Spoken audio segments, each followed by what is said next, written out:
옆에 계신 분들하고 반갑게, 기분 나쁜 분은 안 계시죠? 예, 반갑게 인사하겠습니다. 안녕하세요.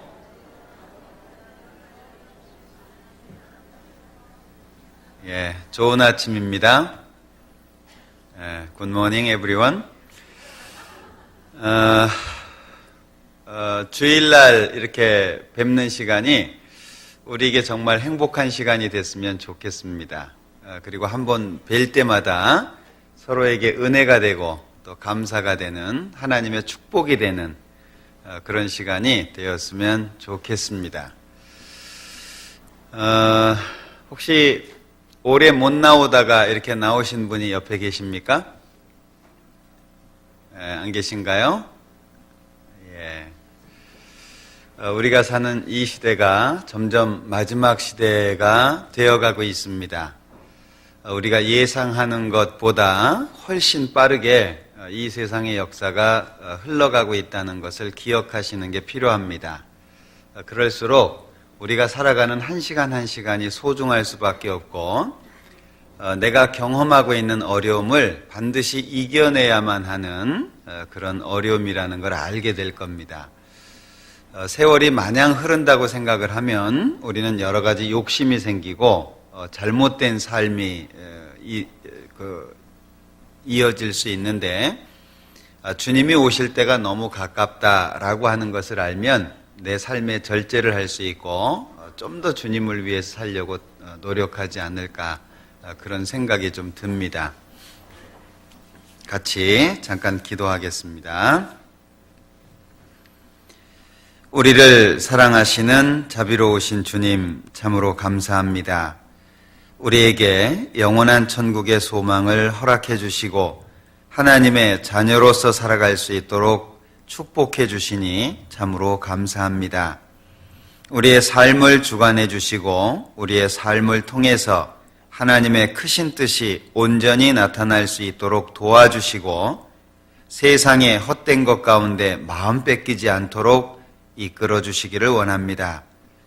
우리 가운데 신앙적으로, 육신적으로 또는 경제적으로 어려움을 당하시는 모든 분들 가운데 함께 계셔 주시고 그 어려움 가운데에서 승리할 수 있도록 주님의 것으로 기뻐할 수 있도록 우리의 마음을 붙잡아 주시기를 원합니다. 세상의 많은 유혹 가운데 힘들어하지 않게 하시고 오로지 우리의 생애 가운데 주님의 영광만을 위해서 살아갈 수 있도록 도와주시기를 원합니다.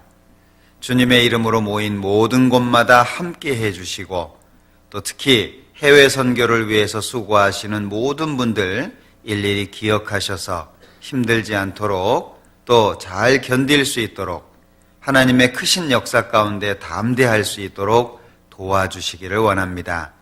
오늘 이 자리에 특별히 함께 계셔서 더욱 은혜로 채워주시고 우리의 마음속에 주님의 것만으로 기뻐할 수 있도록 도와주시기를 원합니다. 모든 시간 함께 해주시기를 원하면서 언제나 우리를 사랑하시는 예수님의 이름으로 기도합니다. 아멘. 데살로니가 전서 5장 교독하겠습니다.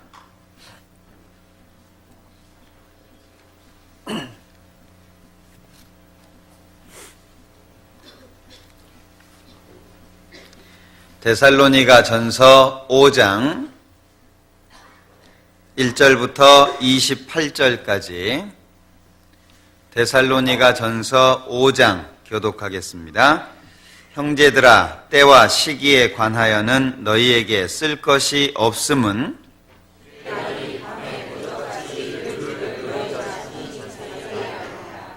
저희가 평안하다 안전하다 할 그때에 잉태된 여자에게 해산 고통이 이름과 같이 멸망이 호련히 저희에게 이르르니 결단코 피하지 못하리라. 형제들아, 너희는 어둠에 있지 아니하되 그날이 그것같이 너희에게 임하시기 못하리니 너희는 다 빛의 아들이요 낮의 아들이라. 우리가 밤이나 어두움에 속하지 아니하나니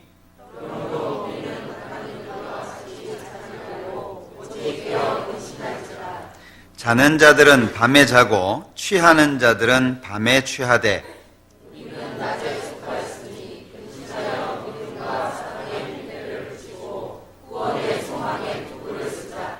하나님이 우리를 세우심은 노하심에 이르게 하심이 아니요 오직 우리 주 예수 그리스도로 말미암아 구원을 얻게 하신 것이라. 예수께서 우리를 위하여 죽으사 우리로 하여금 깨든지 자든지 자기와 함께 살게 하여 하셨느니라. 그러므로 피차 권면하고 피차 덕을 세우기를 너희가 하는 것 같이 하라. 형제들아, 우리가 너희에게 구하노니 너희 가운데서 수고하고 주 안에서 너희를 다스리며 권하는 자들을 너희가 알고 저의 역사로 말미암아 사랑 안에서 가장 귀히 여기며 너희끼리 화목하라. 또 형제들아, 너희를 권면하노니 부모 없는 자들을 권비하며 마음이 약한 자들을 안위하고 힘이 없는 자들을 붙들어주며 모든 사람을 대하여 오래 참다. 삼가 누가 누구에게든지 악으로 악을 갚지 말게 하고 오직 피차 대하든지 모든 사람을 대하든지 항상 선을 조치라. 항상 기뻐하라. 쉬지 말고 기도하라. 범사에 감사하라. 이는 그리스도 예수 안에서 너희를 향하신 하나님의 뜻이니라. 성령을 소멸치 말며 예언을 내십지 말고 범사에 헤아려 좋은 것을 취하고 악은 모든 모양이라도 버리라. 평강의 하나님이 친히 너희로 온전히 거룩하게 하시고 또 너희 온 영과 혼과 몸이 우리 주 예수 그리스도 강림하실 때에 흠 없게 보존되기를 원하노라. 너희를 부르시는 이는 기쁘시니 그가 또한 이루시리라. 형제들아 우리를 위하여 기도하라. 거룩하게 임한 척으로 모든 형제에게 문안하라. 내가 주를 힘입어 너희를 명하노니 모든 형제에게 이 편지를 읽어 들리라. 우리 주 예수 그리스도의 은혜가 너희에게 있을지어다. 찬양대 찬양해 주시겠습니다.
신약성경 갈라디아서 6장 찾겠습니다.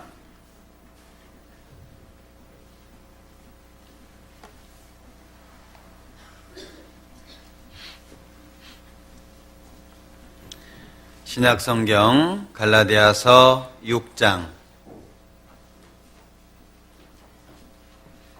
17절 말씀입니다. 갈라디아서 6장 17절 말씀입니다. 천천히 같이 읽어보겠습니다. 이후로는 누구든지 나를 괴롭게 말라. 내가 내 몸에 예수의 흔적을 가졌노라. 오늘 데살로니가전서 5장 말씀을 같이 교독한 이유가 있습니다. 제가 이 자료를 쭉 보다가 지난달 3월 21일 날 그 미국 하원에서 100년 만에 그 건강보험 개혁안이 통과가 되었습니다. 건강보험 개혁안이라고 혹시 아시는지 모르겠어요. 신문 계속 보신 분들은 아실 텐데, 미국에는 보험료가 굉장히 비쌉니다. 우리나라하고 다르게. 우리나라는 보험료 많이 내봐야 몇십만 원 안쪽일 거예요. 그런데 미국은 보험료가 한 달에 115만 원 정도 됩니다. 그렇기 때문에 실제 그 소득이 좋은 사람들을 제외하고서는 보험료를 내지 못합니다. 그래서 무보험자로 살게 되는데, 그런 무보험자들이 약 5,400만 명 정도가 된답니다. 그래서 그 실직한 사람들 또는 대학을 졸업해서 보험료를 내지 못하는 직장 없는 사람들을 위해서 이번에 오바마 대통령이 건강보험 그 개혁안을 통과를 시켰는데 이게 굉장히 어려운 일이었다고 합니다. 많은 대통령들이 행하려고 했다가 못한 이제 그런 일이라고 하는데, 지난달 3월 21일 날 이것이 통과가 되었습니다. 그런데 뭐 미국 건강보험 개혁안이 뭐 통과됐다고 해서 뭐 대수냐라고 생각할지 모르겠는데, 이것이 1000페이지가 넘는 그 내용으로 되어 있는데 그 안에 전자칩을 몸 안에 받는 내용이 포함이 되어 있어요. 그래서 이제 좀 설명을 드리려고 하는데, 우선 여기에 보면 페이지 1002쪽에 이 장치는 몸에 삽입한다라는 내용이 되어 있는데, 여기가 device that is implantable, 그래서 임플란트라고 하는 게 몸에 꽂다, 뭐 집어넣다 그런 얘기잖아요. 그래서 디바이스, 그 장치를 몸속에 집어넣는다라고 하는 내용이 기록이 되어 있습니다. 그리고 1006페이지에는 이것이 통과된 이후에 36개월 내에 완전히 실시할 것이 명기되어 있습니다. 그런가 하면 이것은 메디컬 디바이스 서블랜스, 그래서 건강장치로 감시한다 그런 의미입니다. 그러니까 이 전자칩을 몸속에 집어넣고 그것을 가지고 한 사람 한 사람을 감시한다 그런 내용이 포함되어 있고요. 특히 이것은 그 FDA, 미국의 식약청이라고 볼 수 있겠죠. 그 FDA에서 2004년도에 그 스태프들에게 내려보낸 지침서 안에 이 몸속에 받는 전자칩은 라디오 자동 무선 주파수 방식으로 되어 있을 텐데, 이것은 환자들의 상태, 아이덴티피케이션, 그래서 환자의 상태라 헬스 인포메이션, 건강 정보에 대해서 담겨 있는 내용이 될 거다라고 구체적으로 명시가 되어져 있습니다. 이게 우리한테 왜 중요한지 아시죠? 예. 정말 어려웠던 겁니다. 그래서 이 오바마 대통령을 굉장한 사람으로 지금 평가하고 있는데, 문제는 모든 사람에게, 물론 지금 현재 이 개혁안은 미국 전체 인구에게 해당되는 것은 아닙니다. 그러나 상당히 많은 사람들에게 지금 해당이 되고 있는 문제인데, 베리칩이라고 들어보셨죠? 베리칩. 그런데 이 베리칩을 어떤 분은 회사 이름으로 알고 계시는데, 베리라는 회사에서 만든 칩이라고 생각하시는 분도 계신 것 같은데, 베리라고 하는 말은 verification, 그래서 확인이나 증명을 뜻하는 단어입니다. 거기에다가 칩을 합성해 놓은 건데, 그래서 베리칩, 그러면 인간의 몸에 넣어서 신분을 확인하는 신분증이라고 생각하시면 돼요. 그래서 이 베리칩을 사람의 몸속에 집어넣게 되는데, 지금 그 개혁안이 통과된 겁니다. 혹시 전도하는데 필요한 분이 계시면 요 영문으로 되어 있는 내용도 있고 번역되어 있는 것도 있으니까 얘기하시면 제가 카피를 해드리도록 하겠습니다. 1900년 전에 요한계시록에 마지막 때가 되면 사람의 몸에 전자칩을 집어넣어서 세상 모든 사람을 감시하는 시대가 될 거다라고 예언한 내용이 있습니다. 사람들은 이 내용을 쉽게 생각할지 모르겠습니다. 그러나 지금 현재 우리가 살고 있는 이 시대에 벌써 우리 눈으로 실현돼 가고 있는 걸 보고 있는 거예요. 오른손이나 이마에 666이라고 하는 표를 받아서 세상 모든 사람을 감시하게 될 것이 성경에 예언되어 있죠. 그런데 이 베리칩을 통해서 물론 건강이라고 하는 이유로 출발하고 있습니다마는 사람들을 감시하는 것은 똑같다는 거예요. 점점 성경에서 말씀하시는 마지막 시대의 징조가 우리 눈앞에 선명하게 보여지고 있다라고 하는 것을 기억하셔야 됩니다. 그래서 우리 안으로는 서로 사랑하고 밖으로는 전도하는 이 문제에 주님 앞에 좀 더 우리의 마음을 다잡아야 되겠다라는 생각이 들고, 혹시 아직 구원받지 못한 가족들이 있다면 빨리 전도해야 되겠다라는 생각이 듭니다. 제가 지난번에도 말씀드린 것으로 기억이 되는데, 전도할 사람이 있으면 오늘 하자, 지금 하자. 괜히 주님 오시고 난 다음에 진작 할 걸이라는 그런 생각 때문에 아쉬워하지 말고, 내가 주님을 위해서 산다라고 한다면 지금 주님을 위해서 살아야 될 것이고, 주님을 믿기로 마음을 먹었다면 지금 믿기로 작정해야 되고, 정말 주님을 위해서 살고 싶다면 지금 주님을 위해서 살자. 왜? 내가 생각하는 것처럼 마지막 시대가 멀지 않다는 것을 기억하셔야 됩니다. 어떤 사람들은 집회할 때 1900년 전에 모든 사람 오른손이나 이마에 표를 받게 된다, 이 전자칩을 받게 된다라고 하는 얘기를 하면 비웃는 사람들이 상당히 많았습니다, 과거에. 그러나 지금 우리 시대는 지금 눈으로 보고 있는 시대예요.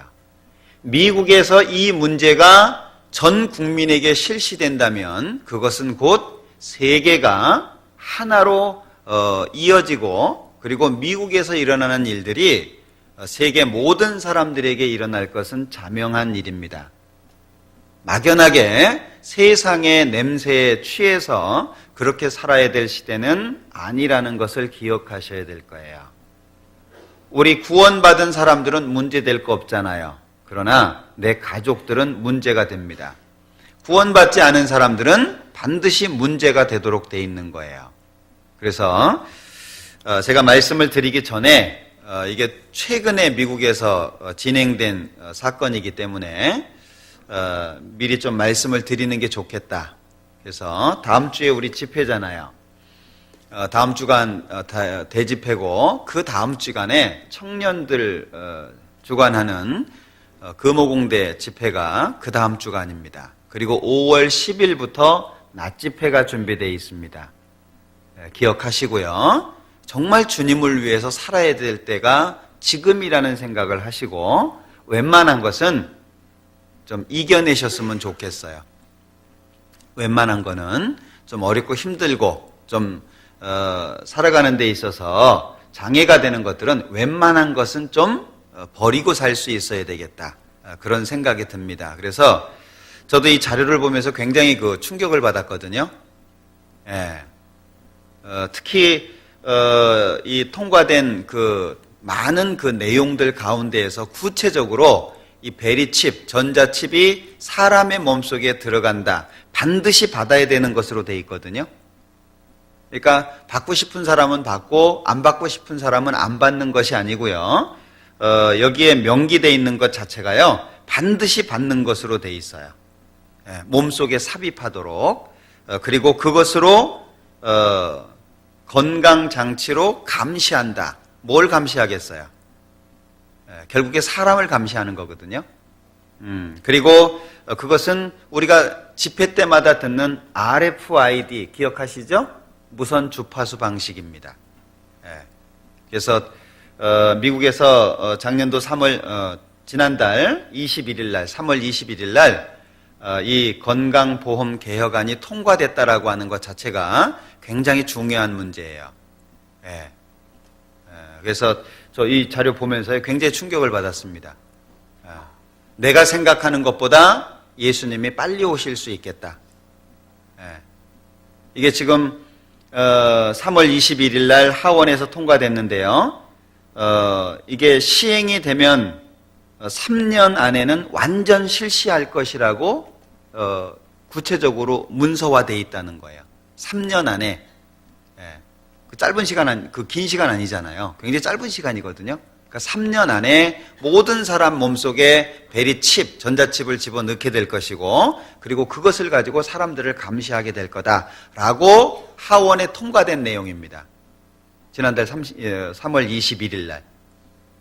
그러니까 신앙생활을요 쉽게 생각해서 그 유혹 가운데 지지 말고요. 주님 오실 때가 너무 가깝습니다. 우리가 성경을 통해서 배웠던 내용이 얼마나 정확해요. 그죠? 그러니까 우리 신앙에 좀 더 박차를 가할 수 있어야 되겠다라는 그런 생각이 들었습니다. 오늘은 갈라디아서 6장 말씀을 가지고 같이 좀 생각을 해보려고 합니다. 17절 다시 보겠습니다. 이후로는 누구든지 나를 괴롭게 말라. 내가 내 몸에 예수의 흔적을 가졌노라. 흔적이라고 하는 말 자체가 스티조, 원어에는 찌르다 또는 꽂다 이런 단어로 표현이 되어 있습니다. 구멍을 내거나 혹은 박은 표시 또는 상징적으로 일하다가 얻은 상처나 흔적을 말하는 겁니다. 그래서 우리 서부 영화 같은 데 보면 그 짐승들을 키우는 장면들이 많이 보이잖아요. 뭐 말도 키우고 소도 키우고 그러는데 소 엉덩이에 낙인 찍는 거 혹시 보셨습니까? 그 자기들 소유라고 하는 특별한 문양을 만들고 그걸 불 속에 달구어서 엉덩이에다가 지지면 낙인이 딱 찍히잖아요. 그게 흔적이라는 단어라는 거예요. 그런데 바울 사도가 지금 여기에 내가 내 몸에 예수의 흔적을 가졌다. 내가 내 몸에 예수의 낙인을 갖고 있다라고 지금 여기 말씀하고 있는 겁니다. 누구나 인생을 살아가는 데 있어서 이 흔적이라고 하는 것이 반드시 있도록 되어 있습니다. 사람은 참 놀라운 것이 자기가 죽을 걸 뻔히 아는데도 불구하고 그 길을 걸어간다는 거예요. 하나님 앞에 굴복하고 구원을 받는 것 자체가 인격적으로 모독을 받는다고 착각하는 사람도 있습니다. 내가 죽으면 죽었지 예수 안 믿어 라고 얘기하는 사람이 있습니다. 그건 너무나도 어리석은 거예요. 자기의 자식이 지옥으로 또는 자기의 자식이 잘못된 길로 가는데도 불구하고 방치할 수 있는 부모는 많지 않을 거예요. 그죠? 자식이 사고 쳤다. 경찰에서 부른다. 부모 마음이 어쩔 거예요. 그런데 경찰이 부르든 말든 신경 안 쓰고 그것은 자식의 일이니까 자식이 알아서 해야 된다라고 생각하는 사람은 없겠죠. 자, 우리는 신앙생활을 하는 데 있어서요. 아주 중요한 것을 기억하고 있어야 됩니다. 우리 모두는 인생을 살아오는 가운데 흔적을 갖고 있어요. 예수님을 만나기 전에 흔적을 갖고 있습니다. 예수님을 만난 이후에 흔적이 있을 수 있습니다. 그리고 예수님을 만난 이후에 얻은 흔적을 통해서 주어진 어떤 마음들이 있을 거예요. 그런 상태를 좀 같이 생각을 좀 해봤으면 좋겠습니다. 왜 그러냐 하면 이 세상에 완벽한 사람은 한 사람도 없죠. 흔적이 없는 사람은 한 사람도 없습니다. 나는 태어나면서부터 지금까지 착하게 살았다. 그 사람은 거짓말쟁이입니다. 이 세상을 살아오는 가운데 사람은 어쩔 수 없이 흔적을 가질 수밖에 없다는 거예요. 그런데 구원을 받은 사람에게는 구원받기 전의 흔적이 자신을 겸손하게 만드는 이유가 된다는 거예요. 구원받은 이후에 주님으로 인해서 얻어진 흔적은 자신에게 영광이 된다는 겁니다. 그리고 그 흔적으로 말미암아서 계속 하나님 앞에 붙어 있을 수 있는 근거가 된다는 거예요.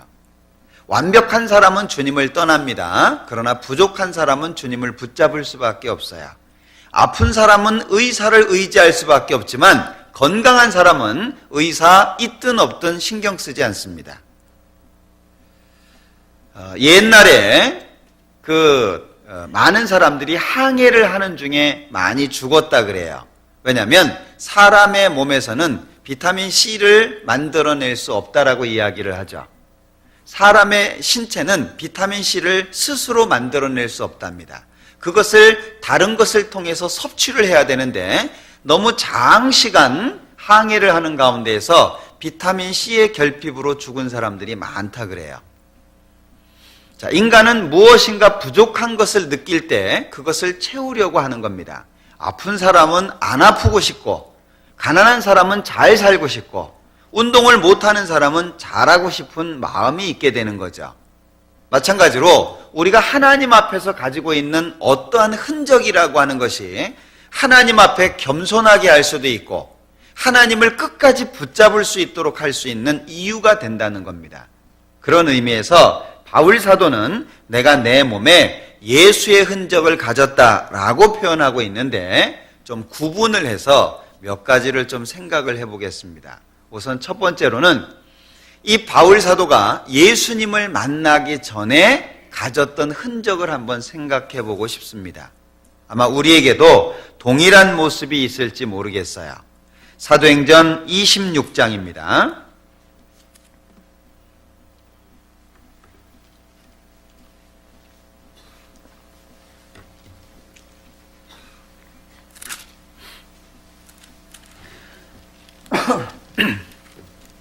사도행전 26장 9절입니다. 나도 나사렛 예수의 이름을 대적하여 범사를 행하여야 될 줄 스스로 생각하고 예루살렘에서 이런 일을 행하여 대제사장들에게 권세를 얻어가지고 많은 성도를 옥에 가두며 또 죽일 때에 내가 가편 투표를 하였고 또 모든 회당에서 여러 번 형벌하여 강제로 모독하는 말을 하게 하고 저희를 대하여 심히 격분하여 외국 성까지도 가서 핍박하였고. 바울 사도가 예수님을 만나기 전의 모습을 여기에 구체적으로 소개하고 있습니다. 예수님을 몰랐던 바울 사도는 하나님에 대한 열성이 있었습니다. 그런데 그 하나님에 대한 열성이 9절 후반부에 보면 범사를 행하여야 될 줄 스스로 생각했다. 범사에 어떻게 행해야 되냐? 나사렛 예수의 이름을 대적하는 것. 그것이 마땅한 것이라고 생각을 했다는 거예요. 이게 바울 사도가 가지고 있었던 마음입니다. 그렇기 때문에 그 뒤에 보면 예루살렘에서 여러 일을 행하여 대제사장들에게 가서 권세를 얻어가지고 많은 성도를 옥에 가두었다. 구원받은 사람들을 붙잡아다가 감옥에 집어넣는 일을 했다는 겁니다. 근데 그걸 자랑스럽게 생각했다는 거예요. 그런가 하면 또 죽일 때에 내가 가편 투표를 하였고, 여기 가편 투표를 했다라고 하는 것 자체가 여기 붙잡아 놓으시고 사도행전 7장을 보겠습니다. 사도행전 7장 58절에 보면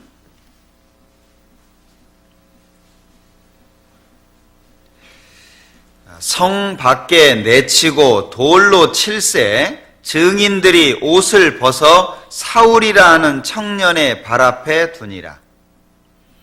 지금 스데반이라는 집사를 돌로 쳐서 죽이는 사건입니다. 그런데 돌로 쳐서 죽이는 그 사람들이 옷을 벗어가지고 누구 앞에 놨냐? 사울이라고 하는 청년 앞에 놨어요. 이 사울이 누구죠? 후에 예수님을 만나고 바울이 되는 사람입니다. 사울이라는 이름은 크다는 뜻이고 바울이라는 뜻은 작다는 뜻입니다.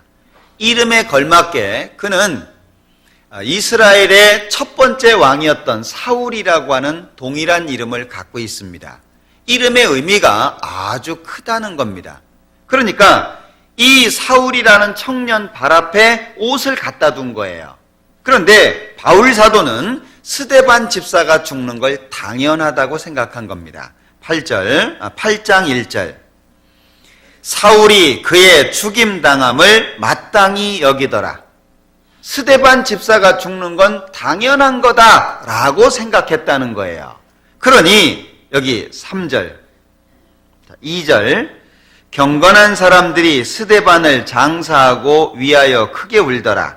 사울이 교회를 어떻게 했죠? 잔멸할세 그랬죠. 각 집에 들어가 남녀를 끌어다가 옥에 넘기니라. 자, 이 사울이라고 하는 청년이 남녀를 끌어다가 옥에 넘기니라 그랬는데 이 끌어다가라고 하는 말이 요즘에 컴퓨터들 많이 하시죠? 마우스 사용하시잖아요. 다 클릭해가지고 끄는 걸 뭐라 그래요? 드래그 한다 그러죠.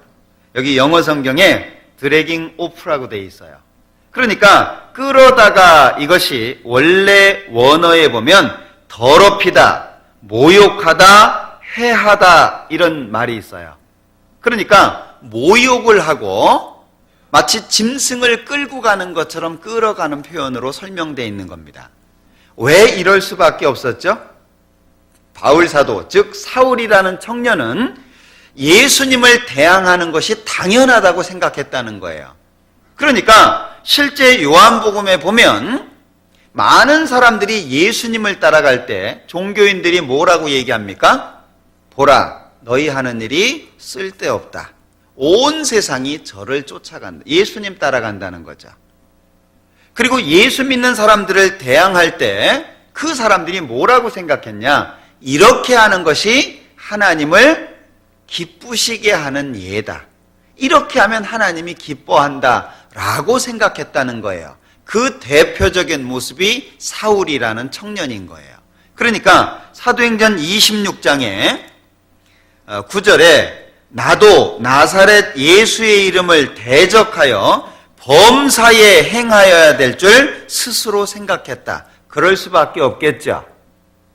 지금 예수님을 대항하는 사람들도 마찬가지입니다.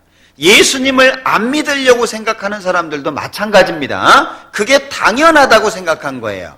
그런데 당연하다고 생각한 자신의 삶을 뒤돌아보십시오. 뭐가 남습니까? 예수 안 믿고 살아왔던 지난 시간들 무엇이 남습니까? 아픔의 흔적들입니다. 나름대로 열심히 살았어요. 정말 남들보다 더 바르게 더 열심히 살았다고 할 수 있습니다. 무엇이 남았습니까? 남은 것은 질병입니다.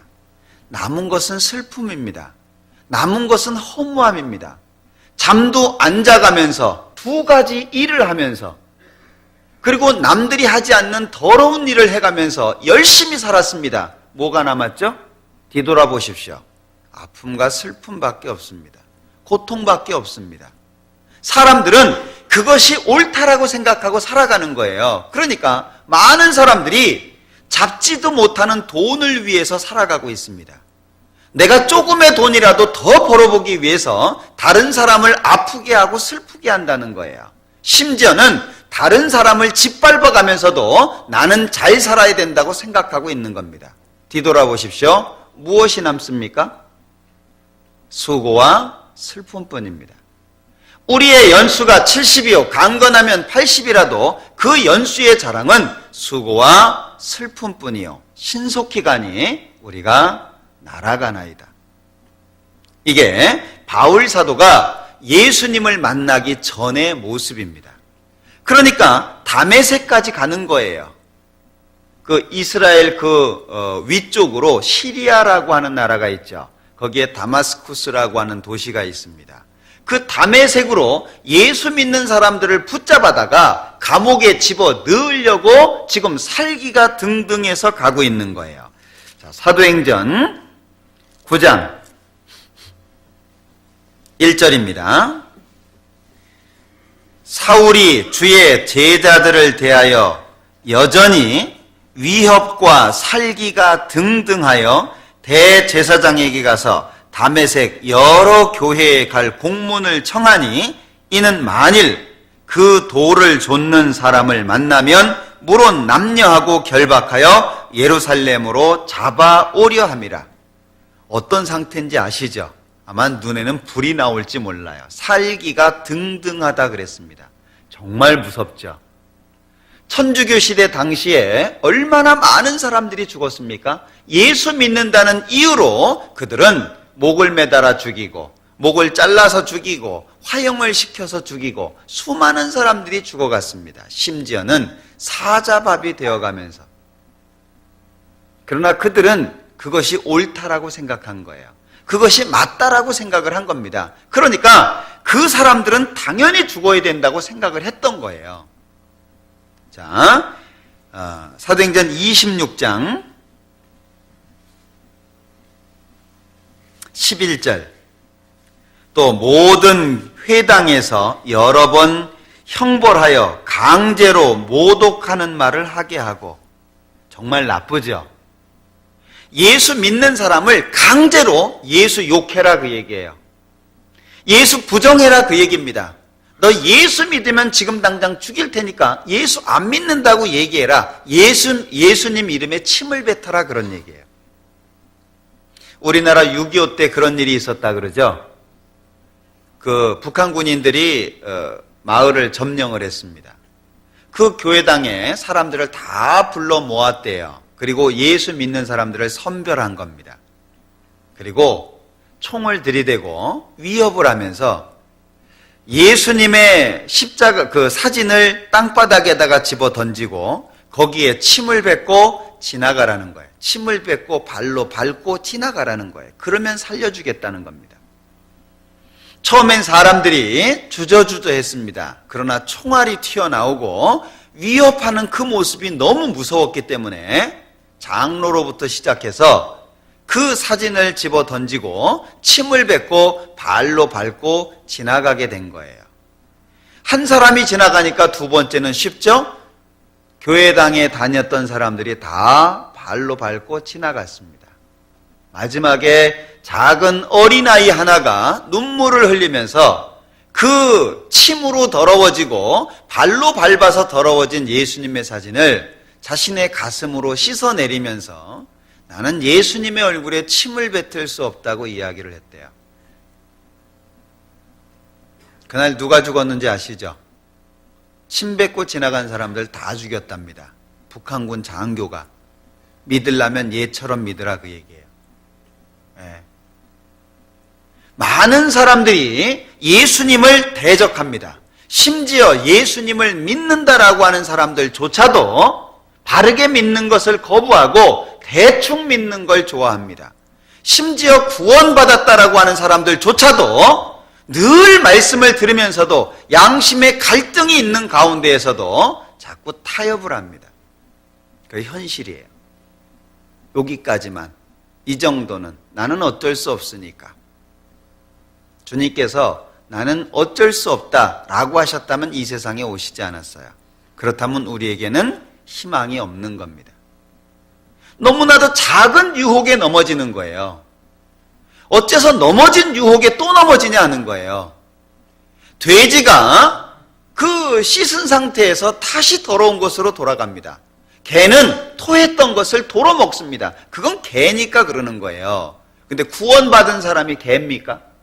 어째서 넘어진 상태에서 또 넘어지고 똑같은 넘어짐의 걸림돌에 또다시 넘어지냐 하는 거예요. 구원받은 사람은 완전히 다른 생명을 받은 사람입니다. 교회 다니는 사람이 아니고 종교인이 된 사람이 아니라는 거예요. 완전히 다른 생명을 받은 사람입니다. 하나님의 생명, 천국의 생명, 신령한 영원한 생명을 받은 사람이에요. 그렇다면 다르게 살아야죠. 입에서 언제까지 불평이 나올 것이고 언제까지 자신이 처해 있는 상황만 탓할 겁니까? 주님을 위해서 언제 살아볼 거예요? 힘들지만 그 힘든 여건을 언제 넘어서 볼 겁니까? 나는 어쩔 수 없어. 주님 앞에서도 그 얘기할 수 있을까요? 하나님 앞에서도 그 얘기를 할 수 있을까요? 결코 그럴 수가 없을 거예요. 우리는 새로운 생명을 받은 사람입니다. 이 바울 사도는 새로운 생명을 받지 못한 상태에 있었기 때문에 예수 믿는다라고 하는 사람들한테 강요를 한 거예요. 예수님을 모독하는 말을 의도적으로 하게 한 겁니다. 정말 잔인한 모습이죠. 예수 믿는 걸 반대할 뿐 아니죠. 예수 믿는 것을 포기하게 하고 오히려 예수 이름에 침뱉으라 그 얘기예요. 자, 12절 11절 끝에 보면 심히 격분하여 외국 성까지도 가서 핍박하였고, 예루살렘에서만 한 게 아니죠. 이스라엘 땅에서만 한 게 아니죠. 외국까지 갔다는 거예요. 얼마나 열심이라고 하는 걸 알 수 있겠죠. 12절 그 일로 대제사장들의 권세와 위임을 받고 다메섹으로 갔나이다. 자, 바울 사도는 자신을 이렇게 표현합니다. 디모데전서 1장입니다.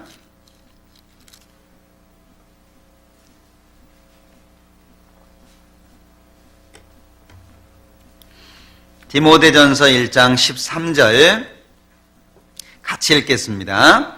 내가 전에는 회방자요 핍박자요 포행자이었으나 도리어 긍휼을 입은 것은 내가 믿지 아니할 때에 알지 못하고 행하였습니다. 자신을 세 가지로 딱 잘라서 설명을 했어요. 예수님을 만나기 전에 자신의 모습을 나는 회방자요 핍박자요 포행자였었다라고 소개하고 있어요. 바울 사도가 이 과거를 생각할 때마다 마음이 어땠을까요? 나는 회방자였다. 마음이 어땠을까요? 나는 포행자였다. 그리고 나는 핍박자였었다. 바울 사도가 항상 예수님을 만나기 전에 자신의 모습을 볼 때마다 어떤 마음이 들었을까요? 너무 죄송하지 않았겠습니까? 정말 살기가 등등해가지고 예수님을 도전했던 그때를 회고할 때마다 바울 사도는 심하게 낮아졌을 거예요. 그럴 수밖에 없었을 거예요. 하나님의 은혜로 사도가 되어가지고 주님을 위해서 살고 있지만 과거를 생각할 때마다 그는 나약해지고 연약해지고 작아질 수밖에 없었을 거예요. 흔적이 우리한테는 필요하다는 겁니다. 구원받기 전에 흔적이라고 할지라도, 죄로 인해서 점철된 더러운 흔적이라고 할지라도 우리에게는 정말 필요하다는 거예요. 왜? 주님 앞에 겸손해질 수 있거든요. 나 같은 죄인을 살리신, 이래야 우리가 겸손해질 수 있습니다. 나처럼 훌륭한 죄인을 구원하실 수는 없잖아요. 나 같은 죄인이거든요. 그걸 기억할 때마다 주님의 은혜는 얼마나 클 것이고 주님 앞에 자신은 얼마나 나약해질 겁니까? 왜 주님을 위해서 못 살죠? 과거와 현재의 구분이 명확지 않은 거예요. 대충 구원받은 거예요. 구렁이 담 넘어가듯이 구원받은 거예요. 그러니까 예수님이 내 죄를 용서해 주신 것으로 끝나버리는 겁니다. 용서받았으니까, 천국은 가니까, 세상에 사니까 눈치 봐야지.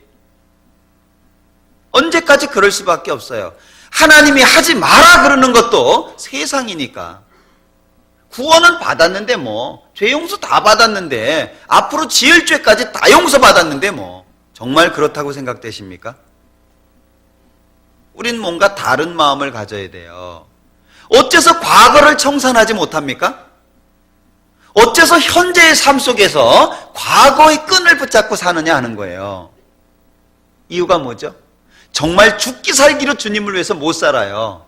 내가 눈앞에 보이는 것이 우선되고 있습니다. 왜 그렇다고 생각하십니까? 과거와 현재의 구분이 명확지 않은 거예요. 내가 어떤 상태에서 구원받았는지를 모르는 겁니다. 성경에는 내가 구원받은 그 자리가 진토라고 표현을 합니다. 똥통이라고 표현을 합니다. 거름무더기라고 표현하거든요. 하나님께서 나를 어디에서 건지셨냐? 거름무더기에서 건지셨다고 표현하고 있습니다. 사망의 흑암의 권세 아래서 건졌다고 표현하고 있어요. 우리가 어떤 곳에 있었습니까? 꽤 괜찮은 곳에 있었습니까? 이스라엘 사람들은 이집트를 나왔습니다. 그러나 광야 생활 중에 뭘 추억하고 있었습니까? 내가 애굽에 있을 때는 먹을 거 다 먹었다. 비록 종이었지만. 그러지 않아요? 과거가 그렇게 좋습니까? 세상이 그렇게 화려하던가요? 담배 피고 술 먹고 세상 사람들과 어울리고 음담패설을 하고, 그리고 세상 사람들의 생각 가운데에서 함께 어울리는 것이 그렇게 재밌습니까? 세상은 우리에게 기쁨을 줄 수 없다는 걸 기억하셔야 돼요. 어째서 구원받은 사람들에게 결단이 필요합니까? 예수님 만나기 전에 흔적 때문에 그렇습니다. 뒤돌아보면 우리의 마음을 아프게 하는 것들이에요. 어째서 예수 믿는다고 하면서 세련된 것을 추구하십니까? 예수 믿는 건 합리적이지도 않고 세련된 것도 아니에요. 죽음을 불사하는데 그게 무슨 세련된 거예요? 죽음을 위해서 나가는 거예요. 죽기 살기로 살아가는 거예요. 때로는 주님을 위해서 내가 가지고 있는 재물을 다 바칠 때도 있고, 때로는 내 목숨까지도 바칠 때가 있어요. 그게 세련돼 보입니까? 주일날 예쁜 옷 차려입고 멋진 양복 차려입고 깔끔하게 머리 빗고 교회 오면 그것이 신앙인의 삶이라고 생각하십니까? 바울 사도는 과거의 자신의 모습을 생각할 때마다 얼마나 나약해졌을 거예요. 너무너무 부족하고 너무너무 낯뜨겁고, 그걸 생각할 때마다 주님 앞에 너무나도 죄송했을 거예요. 그게 구원받은 사람들에게 왜 필요한 흔적이라고 생각하십니까? 겸손할 수 있다는 거예요. 바울 사도는 14권의 성경을 썼습니다. 대단한 일이죠. 그리고 아시아의 수많은 교회들을 개척했습니다. 1차, 2차, 3차 전도 여행을 마쳤습니다. 로마 여행까지 했습니다. 성경에 서바나라고 기록되어 있죠? 지금의 스페인입니다. 지도를 놓고 보십시오. 이스라엘을 통해서 지중해를 타고 끝까지 가면 스페인입니다. 정말 먼 거리. 그리고 결국에 로마에서 목 잘려 죽습니다. 그가 그렇게 할 수 있었던 이유가 뭐죠? 그가 그렇게 낮아지고 겸손할 수 있었던 이유가 무엇입니까? 예수님 만나기 전에 흔적 때문에 그렇습니다. 우리도 인생을 살아오는 가운데 많은 흔적이 있죠? 뒤돌아보면 낯뜨겁고, 뒤돌아보면 속상하고, 내가 왜 그때 그랬을까? 그렇게 하지 말았어야 되는데, 남들한테 말은 못하지만 그런 흔적들 있죠? 여러분들 소중하게 간직하시기를 원합니다. 정말 소중한 것으로 한쪽 편에 묻어두시기를 원합니다. 가끔 꺼내볼 때마다 나를 겸손하게 만들고 내가 주님 앞에 붙어 있을 수 있는 이유가 되게 아주 소중하게 간직하시기를 부탁드립니다. 예수님 만나기 전의 흔적은 우리를 하나님 앞에 겸손하게 만든다는 거예요. 바울 사도의 겸손을 한번 볼까요? 고린도전서 15장입니다.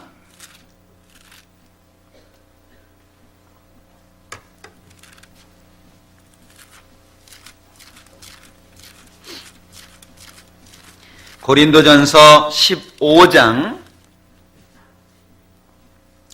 8절입니다. 맨 나중에 만삭되지 못하여 난 자 같은 내게도 보이셨느니라. 나는 사도 중에 지극히 작은 자라. 왜 작은 자라고 생각했습니까? 사도 중에 지극히 작은 자다. 이유가 뭐죠? 그 뒤에 내가 하나님의 교회를 핍박하였으므로. 사도 중에 제일 작은 자라고 생각할 수 있는 이유가 뭐죠? 마음에 뭐가 있었습니까? 예수님 만나기 전에 흔적이 있었던 거예요. 예수님이 이방인에게 전도하라고 사도로 세워주셨지만 바울 사도는 감당할 수 없는 겁니다. 주님의 명령이기 때문에, 또는 교회를 대적했던 시간을 회복하기 위해서라도 말씀에 순종할 수밖에 없었습니다. 그러나 그 마음속에는 나는 사도가 될 수 없는 사람이라고 하는 마음이 있는 거예요. 그게 바울 사도를 겸손하게 했다는 겁니다. 그런데 에베소서 3장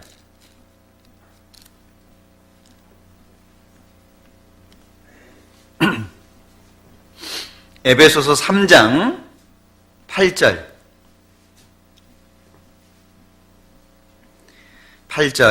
같이 읽어보겠습니다. 모든 성도 중에 지극히 작은 자보다 더 작은 나에게 이 은혜를 주신 것은 측량할 수 없는 그리스도의 풍성을 이방인에게 전하게 하시고. 자, 보셔요. 고린도 전서가 앞서 쓰여진 겁니다. 그 후에 에베소서가 쓰여졌습니다. 고린도 전서보다 더 낮아진 바울 사도의 모습을 볼 수 있죠. 여기 자신을 뭐라고 설명합니까? 모든 사도 중에 지극히 작은 자보다 더 작은 나에게. 그렇다면 바울 사도는 예수님 만나기 전에 가졌던 흔적을 계속 갖고 있다는 이야기죠. 디모데 전서 1장입니다.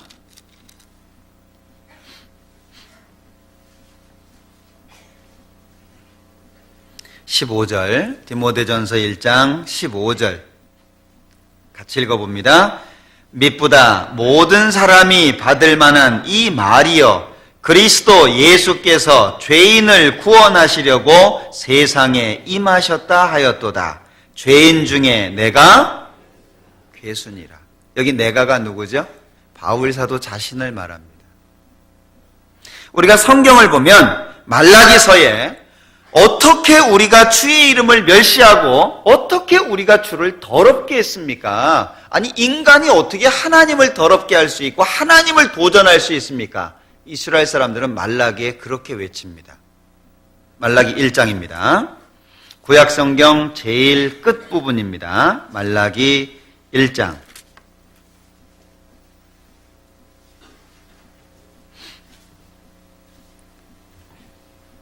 말라기서 1장 2절입니다. 여호와께서 가라사대 내가 너희를 사랑하였노라 하나 너희는 이르기를 주께서 어떻게 우리를 사랑하셨나이까 하는도다. 하나님이 사랑했다고요? 언제 사랑했습니까? 하나님이 사랑하면 왜 내가 이렇게 못 삽니까? 하나님이 사랑하면 내가 원하는 거 주셔야 되잖아요. 하나님이 날 사랑하면 왜 나에게 장애가 있습니까? 하나님이 정말 나를 사랑했습니까? 어떻게 사랑했습니까? 왜 나한테는 안 주십니까? 이게 사랑입니까? 이스라엘 사람들은 하나님 앞에 외쳤다는 거예요. 그런가 하면 여기 6절을 보겠습니다. 내 이름을 멸시하는 제사장들아, 나 만군의 여호와가 너희에게 이르기를 아들은 그 아비를 종은 그 주인을 공경하나니 내가 아비일진대 나를 공경함이 어디 있느냐? 내가 주인일진대 나를 두려워함이 어디 있느냐 하나 너희는 이르기를 우리가 어떻게 주의 이름을 멸시하였나이까 하는도다. 너희가 더러운 떡을 나의 단에 드리고도 말하기를 우리가 어떻게 주를 더럽게 하였나이까 하는도다. 참 놀랍죠. 이스라엘 사람들은 하나님이 보내신 예수님을 죽이면서도 그게 옳다라고 생각한 거예요. 정말 가슴 아픈 이야기죠. 네. 요한복음 12장입니다.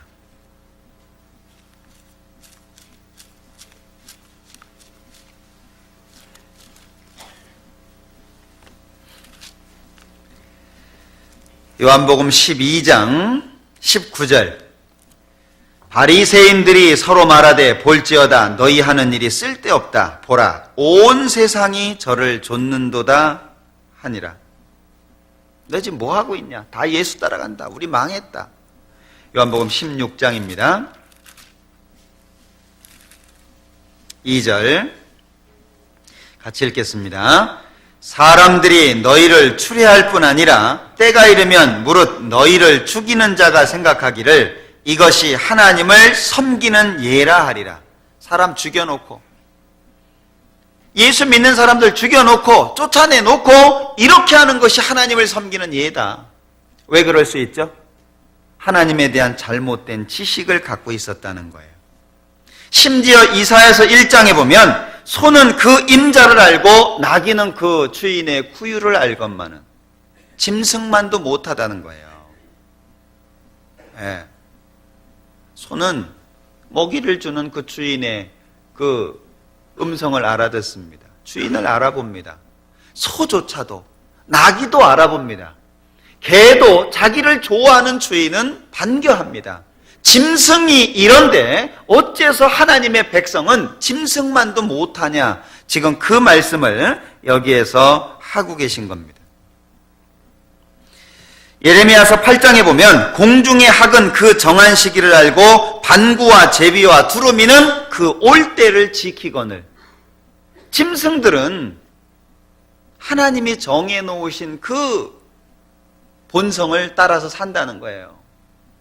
자기가 날아가야 될 시기도 알아. 여기 철새 도래지잖아요, 낙동강. 정확하지 않습니까? 언제 날아와야 될지 때를 알아요. 언제 돌아가야 될지 때를 압니다. 근데 사람은요, 짐승만도 못하다는 거예요. 자기가 무엇 때문에 이 세상에 살고 있는지, 해는 왜 존재하는지, 비는 왜 내리는지, 그런 자연의 모든 환경 속에서 우리가 어떻게 살아가고 있는지 짐승만도 못한다는 거예요. 짐승은 먹이를 주면 주인을 좋아하는데 하나님은 모든 것을 주시는데도 불구하고 하나님 생각 안 한다는 거예요. 저절로라는 거예요. 내가 농사 졌지, 내가 고기 잡았지. 사람들 그렇게 생각합니다. 어떤 분이 구원을 받고 자매님이 식사 시간에 기도를 하는데 남편이 벌컥 화를 내더래요. 야, 내가 벌어다 준 돈 가지고 왜 하나님이 줬다고 기도하냐? 먹을 음식 주셔서 감사합니다. 하나님 앞에 기도했거든요. 그 남편이 화가 났대요. 그럴 만도 하죠. 왜요? 모르니까. 건강 누가 줬어요? 사람은 공기 없으면 죽어요. 예. 비 안 내리면 살 수 있습니까? 바람 안 불면 살 수 있나요? 해가 안 뜨면 살 수 있습니까? 우리 자녀들을 키우다가 자녀들이 말을 안 들으면 그런 얘기합니다. 저놈은 지 혼자 큰 줄 알아. 자식이 어떻게 혼자 크죠? 부모가 정말 낳아주고 키워주고 돌봐주지 않으면 자식이 어떻게 큽니까? 우리는요, 자기 자식한테는 지 혼자 큰 줄 알아. 그러면서 하나님이 도와줘서 자기가 살았다는 건 생각 안 합니다. 얼마나 어리석음이에요. 그러니까 이 성경에서는 짐승만도 못한 삶을 사람은 살아가고 있다라고 이야기하는 거예요. 그리고 착각하죠. 자기가 최고인 줄. 그러니까 하나님을 도전하고 사는 거예요. 저희가 하나님께 대하여 열심히 있으나 지식을 좇은 것이 아니라 하나님의 의를 모르고 열심은 있는데 하나님에 대한 지식은 없어요. 의를 몰라요. 그럼 어떻게 해요? 힘써 하나님의 의를 대적할 수밖에 없죠. 그게 인간의 삶이라는 거예요. 그래서 남은 게 뭐죠? 흔적밖에 없어요. 아픔밖에 없어요. 신앙적으로 한번 생각해 보죠. 그런 흔적들. 어떤 사람은 자신이 학벌이 약한 것 때문에 흔적이 될 수 있어요. 어떤 사람은 자기가 지었던 특별한 죄가 흔적이 될 수 있어요. 그리고 어떤 사람은 실제 경제적인 것이 흔적이 될 수 있어요. 그리고 어떤 사람은 신체적인 어떤 장애가 흔적이 될 수 있습니다. 그러나 주님 안에서 바라보십시오. 그것은 나를 겸손하게 만드는 이유가 되는 거예요. 하나님의 축복을 받을 수 있는 이유가 되는 거예요. 그걸 아픔이라고 생각해 보지 마셔요. 그래서 소중히 간직하기를 원한다는 거예요. 왜? 그것이 없었다면 내가 멋지게 생겼고 내가 정말 좋은 대학을 나와서 유명한 학교를 유학을 하고 최고의 그 회사에서 최고의 엘리트 코스를 밟아가지고 누구나 부러워하는 자리에 있다고 생각해 보죠. 내가 정말 하나님 안에 있을 수 있었을까요? 아마 그렇다면 나는 하나님 짓밟고 살았을 거예요. 하나님 걷어차고 살았을 겁니다. 언제 사람이 하나님 앞에 나오죠? 아플 때, 힘들 때, 부딪힐 때, 인생의 삶이 너무나도 고통스럽고 힘들 때 우리는 위를 바라볼 수 있고 주님을 바라볼 수 있습니다. 왜요? 흔적은 우리를 낮아지게 만든다는 거예요. 우리를 겸손하게 만든다는 거예요. 그런 흔적이 있습니까? 정말 소중하게 간직하세요. 그래서 고린도전서 15장 10절에 보면 나의 나된 것은 하나님의 은혜로 된 것이니 내게 주신 그의 은혜가 헛되지 아니하여 내가 모든 사도보다 더 많이 수고했다. 더 많이 수고할 수 있었던 이유가 무엇입니까? 흔적 때문에 그렇습니다. 과거에 있었던 아픔 때문에 그렇습니다. 그러나 내가 한 게 아니라는 거예요. 내가 아니요. 오직 나와 함께 하신 하나님의 은혜로라. 어떤 사람이 주님을 위해서 매진해서 살 수 있습니까? 과거의 흔적으로 인해서 겸손해진 사람이 주님을 위해서 살 수 있어요. 정말 낮아진 사람이 그렇지 않으면 과거 속으로 다시 들어갑니다. 돼지가 누웠던 곳에 다시 눕습니다. 개가 토했던 것을 다시 먹어요. 정말 그럴 수 있습니까? 왜 갔던 것을 또 가죠? 왜 지었던 죄를 또 짓죠? 거기가 얼마나 더러웠는지 철저하게 마음속에 생각해 보지 않아서 그래요. 우린 과거 속으로 돌아가면 안 됩니다. 그 흔적은 필요해요. 그 과거 속에 있었던 흔적은 나를 겸손하게 만듭니다. 그러나 과거의 그런 흔적은 한 번으로 족합니다. 어째서 구원받은 사람이 양심을 속이면서 살죠? 나는 어쩔 수 없어. 너무 힘들어. 담배 끊기 너무 힘들어. 핑계입니다. 죽을 각오로 끊어보셔요. 안 끊어지는 거. 정말 죽기 살기로 주님을 위해서 살아보셔요. 안 됩니까? 자기가 안 하는 거예요. 안 되는 게 아니고 자기가 안 하는 겁니다. 나는 너무 바쁘기 때문에 신앙생활 못해. 정말 그렇습니까? 자기가 안 하는 거예요. 하려고 하는 마음이 없기 때문에 안 하는 것이지 하려고 작정해 보십시오. 안 되는가? 반드시 되도록 되어 있습니다. 뜻이 있는 곳에 길이 있다고 말하잖아요. 우린 마음을 고정할 필요가 있어요. 고린도전서 10장 보겠습니다.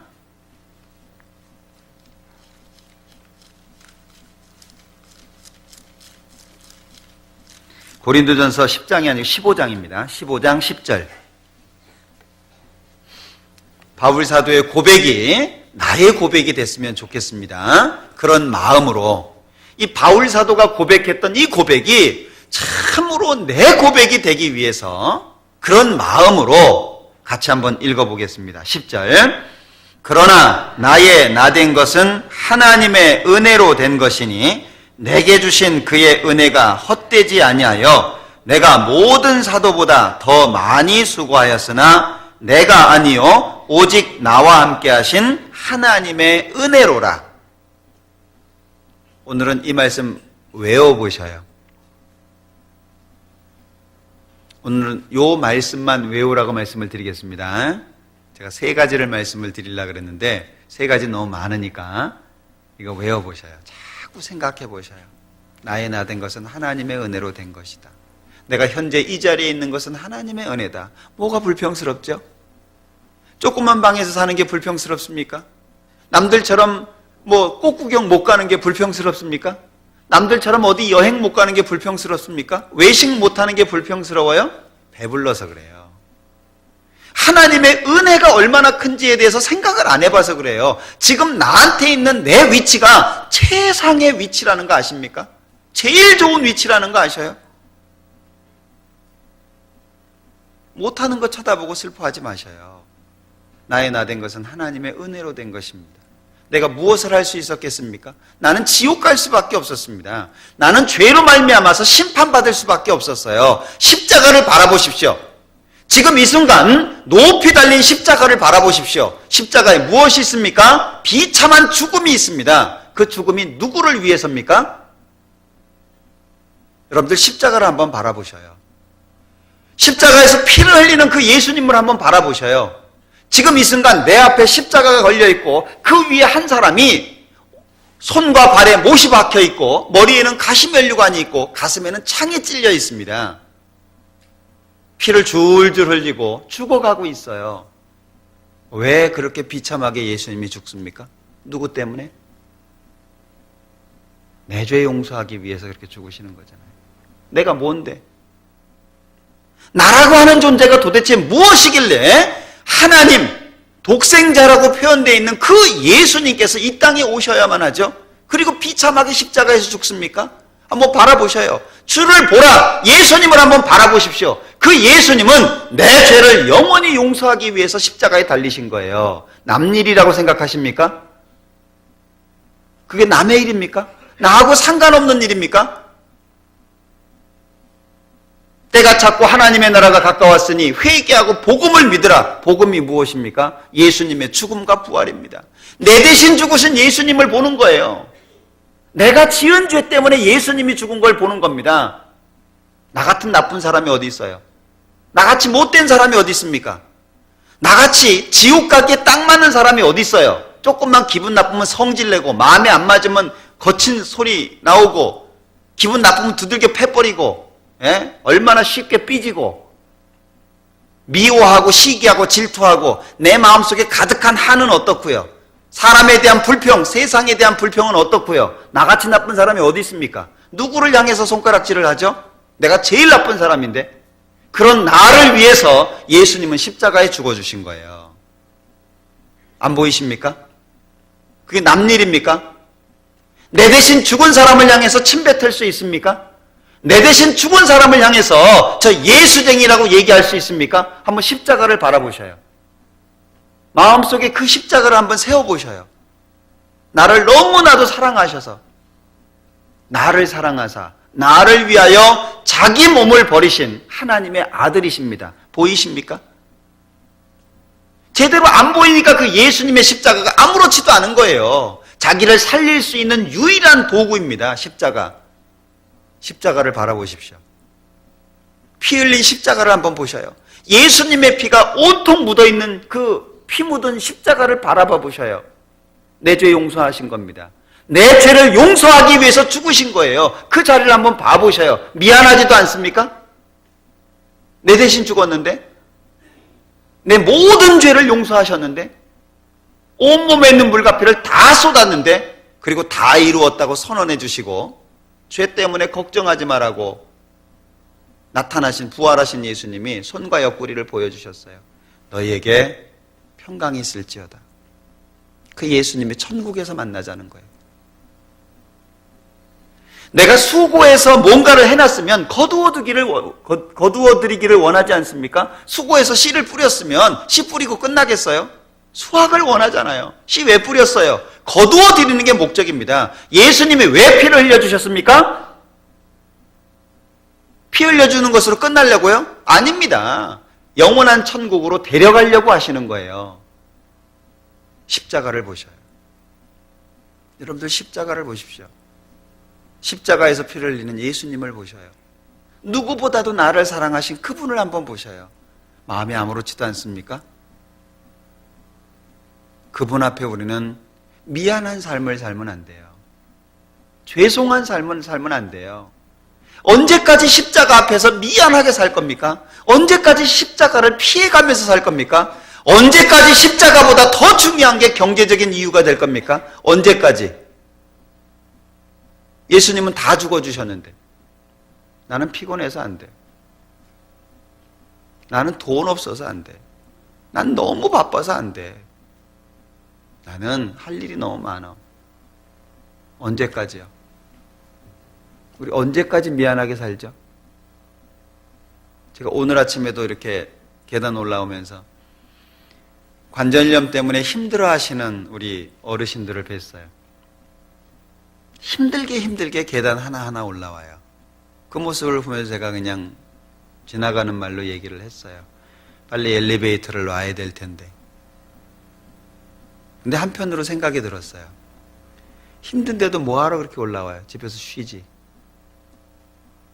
관절염 때문에 그 관절 아프신 분들이 계단 하나하나 오르기가 너무 쉽지 않잖아요. 뭐 하려고 와요? 그냥 집에서 편하게 이불 깔아놓고 뜨뜻하게 쉬지. 네? 신앙은 불구하고예요. 신앙은 이겨내는 거예요. 네. 그게 신앙이잖아요. 언제까지 타협할 거예요? 우린 이미 흔적을 갖고 있는 사람입니다. 흔적을 갖고 있으면 그 흔적을 통해서 겸손해져야 된다는 거예요. 근데 문제는 흔적을 갖고 있으면서 똑같은 흔적을 또다시 만들려고 하는 거예요. 이미 하나의 흔적으로 족합니다. 하나의 흔적으로 끝내야 돼요. 언제 또다시 가서 그런 흔적을, 똑같은 흔적을 또다시 가질 겁니까? 말씀을 들을 때마다 미안하고 형제 자매들을 만날 때마다 미안하고 절대 그래서는 안 되잖아요. 주님 오실 때가 얼마나 가까운데요. 하나님이 우리를 얼마나 갈망하고 계시는데요. 하나님이 내가 주님 앞에 바르게 살기를 얼마나 소망하시는데요. 진짜 우리의 마음을 돌아볼 수 있어야 돼요. 우리 입에서 핑계 없어져야 됩니다. 내일 주님을 위해서 살지 말고요. 오늘 주님을 위해서 사세요. 내일이라는 시간 속에서 약속하지 마시고요. 오늘이라는 시간 속에서 실행하셔요. 내일이라는 시간 속의 약속은 의미 없는 겁니다. 그게 될지 안 될지 어떻게 합니까? 오늘이라는 시간 속에서 실천하십시오. 언제까지 주님 앞에서 미안하게 살 수는 없잖아요. 정말 가슴 아픈 것은요,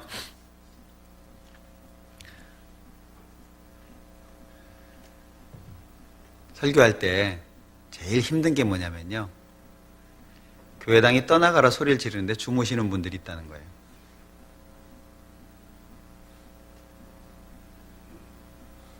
슬프죠? 전 무지 슬퍼요. 네. 왜냐하면 외치는 메시지 자체가 마음속에 반응되지 않기 때문에 좋은 거예요. 네. 정말 가슴 아프죠.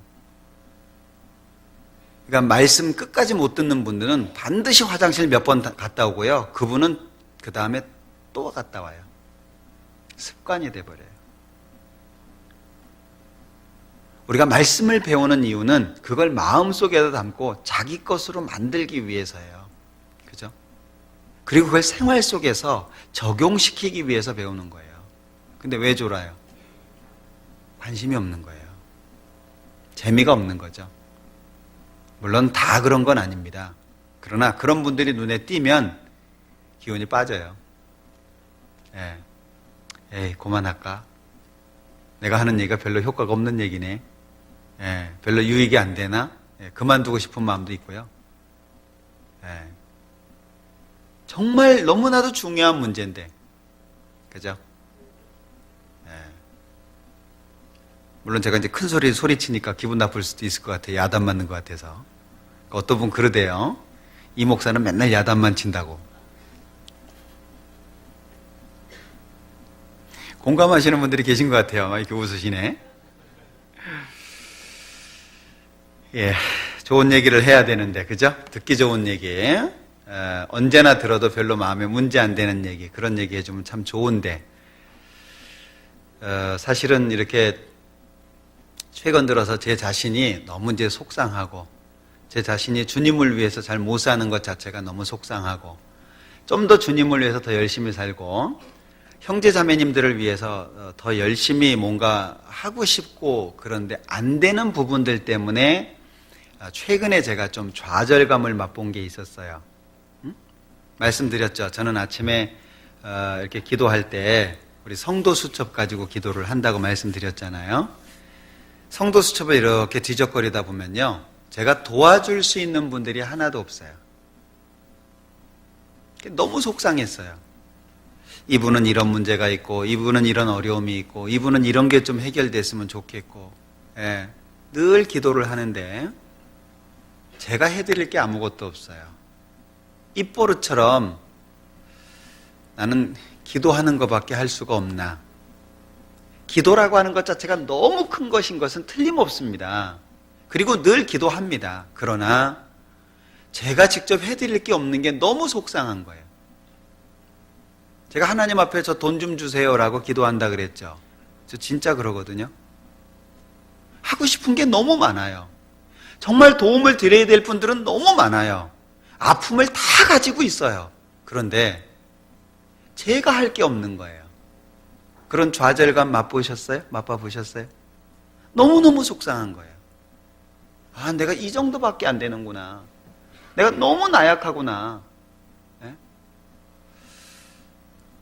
신앙생활을 잘 못하는 사람한테 정말 능력 있는 말씀을 전해줄 수 있다면 그 마음이 바뀌고 생활이 바뀌고 정말 주님을 위해서 살아갈 텐데 어째서 늘 기도하는데 그 사람은 똑같은 모습이고 만날 때마다 똑같고 늘 만나면서 하는 얘기는 오래간만이네요. 나도 모르게 얘기해야 되고 그게 너무 속상한 거예요.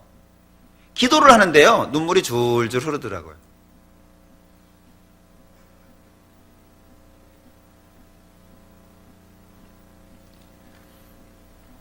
너무 속상했어요. 내가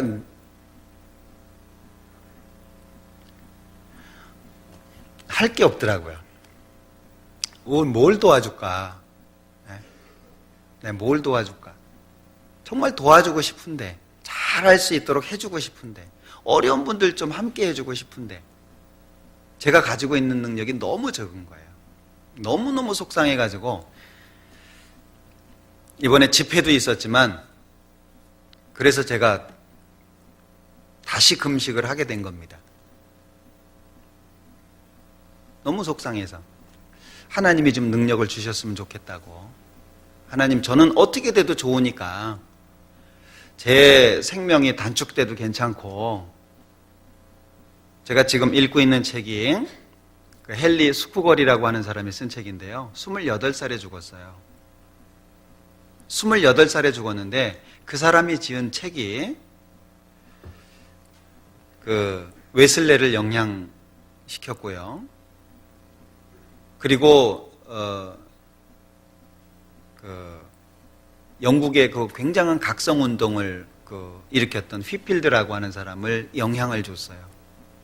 28살밖에 안 되는데 28살에 요절한 거예요. 28살이면 너무 젊은 나이잖아요. 그걸 보면서 나는 이 사람보다 많이 살았지만 정말 쓸데없이 살았구나. 일찍 죽는 게 뭐 어때요, 그죠? 뭐 주님이 불러서 빨리 가면 천국에서 더 빨리 들어가서 살고 좋잖아요. 내가 뭘 할 거냐? 하나님, 내 생명이 단축돼도 괜찮습니다. 하나님이 빨리 데려가셔도 상관없습니다. 그러나 제가 하는 말을 통해서, 제가 보여주는 행동을 통해서 한 사람이라도 더 구원받을 수 있고 한 사람이라도 더 주님을 위해서 살 수 있다면 괜찮습니다. 죽는 게 대수인가요? 구원받은 사람들 죽으면 안 두렵잖아요. 죽으면 천국인데. 내게 사는 것이 그리스도니 죽는 것도 유익하다고 말씀하신 분이 바울 사도인데 우리도 똑같지 않습니까? 우리 뭐 오래 살려고 사나요? 오래 사는 게 목적인가요? 그렇지 않아요. 네. 하루를 살아도 정말 주님을 위해서 사는 게 목적이잖아요. 지금도 계속 기도를 하고 있습니다마는 하나님이 언제 들어주실까 하는 답답한 마음은 있어요. 하나님이 빨리 들어주셨으면 좋겠는데. 네? 결혼해서 자식이 없는 분들을 위해서도 기도가 되고요. 경제적으로 어려워하는 분들이 있어요. 그런 분들을 위해서도 기도하고요. 교제 잘 못 나오시는 분들, 또는 삶이 어려워서 삶이 불평이 되시는 분들, 정말 성경에서 예수님이 직접 하시는 말씀처럼 전해주고 싶은데 저는 한계가 있어요. 그게 안 되는 거예요, 저는. 기도할 수밖에 없죠. 뭔가 하나가 되고 뭔가 주님을 위해 살고 한 사람 한 사람이 주님이라고 하는 목적을 위해서 전생애를 바칠 수 있는. 어제 청덕교회 착공식이 있었습니다. 열악한 환경입니다. 몇 명 안 되는 교회입니다. 그런데 한 분이 과감하게 땅을 기증하셨어요. 정말 쉽지 않은 일이죠. 과감하게 땅을 기증하셨는데 그 땅이 교회당 짓기는 합당치 않은 땅입니다. 그래서 그 땅을 팔아가지고 교회당 짓기에 좋은 땅을 샀어요. 그런데 그 땅값으로 딱 샀어요. 정말 하나님이 그만큼 주신 것 같아요. 그래서 그 자리에서 어제 착공식을 했습니다.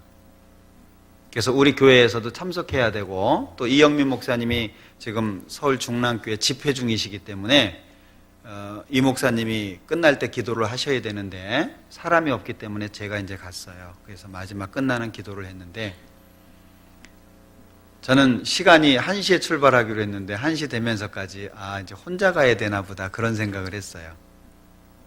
이미 봉사회장님이 광고해 주셨고 착공식이 있다는 거 다 아셨을 겁니다. 건너머서 들으신 분들은 몰랐을 테고, 그래서 1시가 돼가는데 아무도 없어요. 시계만 계속 쳐다보고 있는데 20분 전, 15분 전. 근데 너무나도 감사한 게 봉사회장님이 오셨어요. 그래서 혼자는 안 가도 되겠구나. 에? 그런 생각이 들었어요. 우리 둘이 가야 되나? 한 사람 더 오면 좋은데. 근데 1시가 됐는데 더 이상 안 오셨어요. 그래서 봉사장님하고 둘이 갔다 왔습니다. 가면서 오면서 사실 속으로는 참 많이 울었어요. 이게 둘밖에 없구나. 왜냐면 우리 형제자매님들이 다 직장 다니고 다 압니다. 올 수 있는 상황이 있는데도 불구하고 안 오신 분은 없었을 거 아니겠어요? 근데 불구하고가 없었다는 것 자체가 너무 마음이 아팠어요. 신앙은 불구하고인데, 넘어서는 건데, 그럼에도 불구하고 이게 신앙생활이잖아요. 운전을 해주신 봉사장님한테는 너무 감사했지만, 개인적으로 마음속에 어떤 생각이 들었냐면, 내가 우리 구미교회에 해줄 수 있는 것은 없나 보다. 야단칠 수도 없고, 나왔나 안 나왔나 구역장님들 다 체크하고 그럴 수도 없고. 저는 개인적으로 어떤 신앙관을 갖고 있냐면, 누가 강요해서 하는 건 신앙이 아니라고 생각을 해요. 어떤 사람이 나와 그래서 나오고, 헌금해 그래서 헌금하고, 그건 신앙이 아니라고 생각을 합니다. 신앙은 자발적인 거예요. 그래서 우리가 긴 시간 설교를 배우잖아요. 신앙은 자발적인 거거든요. 적어도 1년 정도 말씀을 배웠다면 자기 스스로 할 수 있어야 돼요. 그리고 무엇이 우선되는지를 생각하고 거기에 자신의 몸을 투자할 수 있어야 됩니다. 그런데 제가 여기 와서 4년 지나서 5년째 지나고 있음에도 불구하고 그 시간 속에 많은 설교를 했을 텐데, 그런데도 불구하고 두 사람만이 갔다 올 수밖에 없는 환경 자체가 저의 무능력함을 또다시 느낄 수밖에 없는 시간이었어요. 형제자매님들을 야단하기 위해서 하는 게 아닙니다. 신앙은 자발적이어야 돼요. 정말 옳은 것을 위해서 자기 스스로가 투자할 수 있어야 됩니다. 비록 자기에게는 해가 된다라고 할지라도 신앙을 위해서 투자할 수 있어야 돼요. 자기가 정한 그 기준은 정확하게 지킵니다. 나는 몇 시에 자야 돼. 죽어도 그 시간에 자야 돼요. 나는 몇 시간만큼은 반드시 집에 있어야 돼. 난 회사하고 연결된 일은 절대 포기 못해. 언제 신앙생활할지 모르겠어요. 그 생각을 제가 바꿀 수는 없거든요. 제가 어떻게 바꾸겠어요? 말씀이 바꾸잖아요. 그래서 지금 기도하고 있는 것이, 하나님 저한테 능력의 말씀을 주십시오. 계속 기도하고 있는 부분입니다.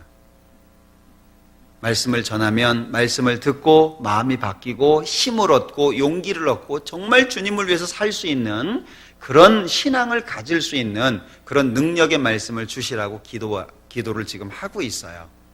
하나님이 언제 주실지는 모르겠습니다. 어쨌든 우리가 신앙생활을 하는 데 있어서 정말 매진해야 되겠다라는 생각이 들어요. 더 이상 미안하게 살 수는 없잖아요. 주님 앞에 미안하게 살았던 것은 과거로서 족하잖아요. 그죠? 그래서 그 과거의 흔적은 우리를 겸손하게 한다라고 하는 겁니다. 한 가지만 더 생각을 해볼게요. 사도행전 9장입니다.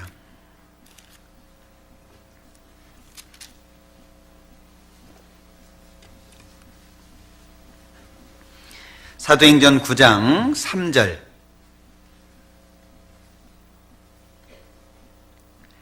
사울이 행하여 다메섹에 가까이 가더니 호련히 하늘로서 빛이 저를 둘러 비추는지라 땅에 엎드러져 들음에 소리가 있어 가라사대 사울아 사울아 네가 어찌하여 나를 핍박하느냐 하시거늘 대답하되 주여 뉘시오니까.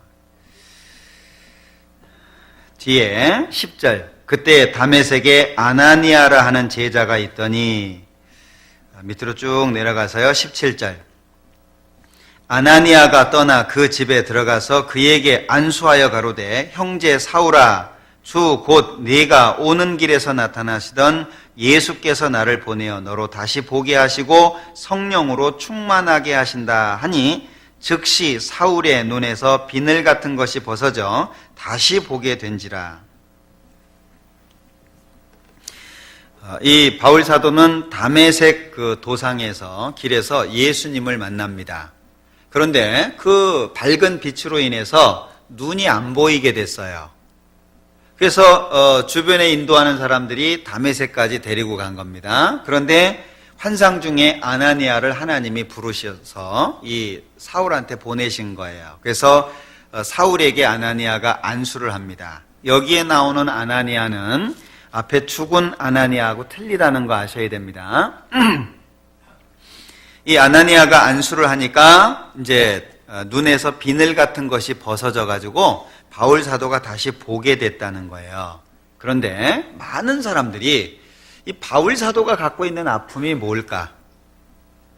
고린도 후서에 보면 육체의 가시, 사단의 사자라고 표현하는 아픔이 있잖아요. 3번씩이나 하나님 앞에 기도를 했거든요.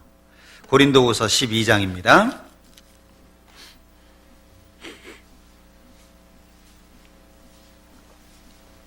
고린도 후서죠? 죄송합니다. 고린도 후서 12장 7절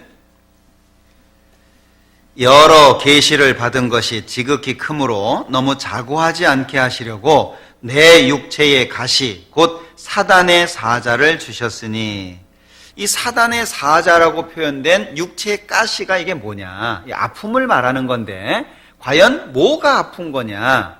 많은 사람들이 이제 연구를 한 결과 이제 이런 결론을 대체적으로 얘기를 합니다. 갈라디아서를 한번 보자. 갈라디아서 4장입니다. 13절 내가 처음에 육체의 약함을 인하여 너희에게 복음을 전한 것을 너희가 아는 바라. 너희를 시험하는 것이 내 육체에 있으되 이것을 너희가 업신여기지도 아니하며 버리지도 아니하고 오직 나를 하나님의 천사와 같이 또는 그리스도 예수와 같이 영접하였도다. 여기 나는 육체가 약한 상태에서 너에게 복음을 전했다. 그 말과 14절에 너희를 시험하는 것이 내 육체에 있다. 그러니까 시각적으로 보였던 것이라는 거예요. 이게 딱 보면 지저분하고 가까이 하기 어렵고 왜 환자들 중에 그 상처나 이런 것들이 밖으로 드러나져서 가까이 하기 어려운 거 있잖아요. 그런 걸 말하는 겁니다. 그런데 결론적으로 15절에 보면 너희의 복이 지금 어디 있느냐? 내가 너희에게 증거하노니 너희가 할 수만 있었다면 너희의 눈이라도 빼어 나를 주었으리라. 이게 안질이었을 거다라고 얘기합니다. 왜? 다메섹 도상에서 예수님을 만났다가 안수를 받고 비늘 같은 것이 벗어져서 보이기는 했지만 그것으로 인한 후유증이 계속 있었을 거다. 그래서 이 갈라디아 사람들이 할 수만 있으면 눈을 빼서 주었을 거다라고 기록한 거다. 대체적으로 그렇게 결론을 짓습니다. 자, 어찌됐든 안질이라고 했을 때 진물이 흘러나오고 눈곱이 끼고 가까이 하기에 딱 보면 얼굴부터 보게 되잖아요. 그러니까 너희를 시험하는 것이 내 육체에 있다. 즉 바울 사도를 가까이 접근하기 어려운 상처가 바울에게 있었다는 거예요. 바울 사도는 3번씩이나 기도를 합니다. 하나님 앞에. 그런데 고린도 후서 12장을 다시 보겠습니다. 고린도후서 12장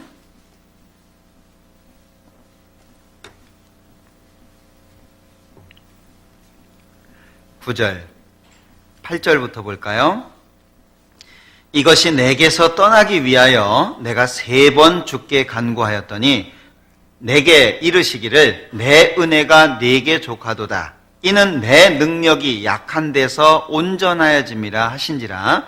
이러므로 도리어 크게 기뻐함으로 나의 여러 약한 것들에 대하여 자랑하리니 이는 같이 읽습니다. 그리스도의 능력으로 내게 머물게 하려 함이라. 우리가 구원받은 이후에 주님 안에서 얻은 흔적이 있을 수 있어요. 그것이 과거의 시간과 연결되어서 얻어진 것일 수도 있습니다. 그것은 우리를 주님과 계속 연결하게 만드는 근거가 된다는 것, 주님만을 의지하게 한다는 근거로서 우리에게 절대적으로 필요하다는 거예요. 왜 바울 사도는 기도 안 했을까요? 육체의 가시인데, 사단의 사자인데, 사단의 사자라고 표현할 정도면 굉장히 심각하다는 거 아시죠? 그러나 그 아픔을 다시는 바울 사도는 구하지 않았어요. 우리는 기도할 때 무엇을 구하십니까? 하나님 나한테 건강을 주십시오. 안 아프게 해주십시오. 하나님 나에게 돈을 주십시오. 하나님 나에게 좋은 환경을 주시고 좋은 여건을 주십시오. 언제까지 그렇게 기도할 거죠? 하나님이 말씀하신 이 바울 사도에게 말씀하신 이 내용은 내 능력은 약한 데서 온전해진다.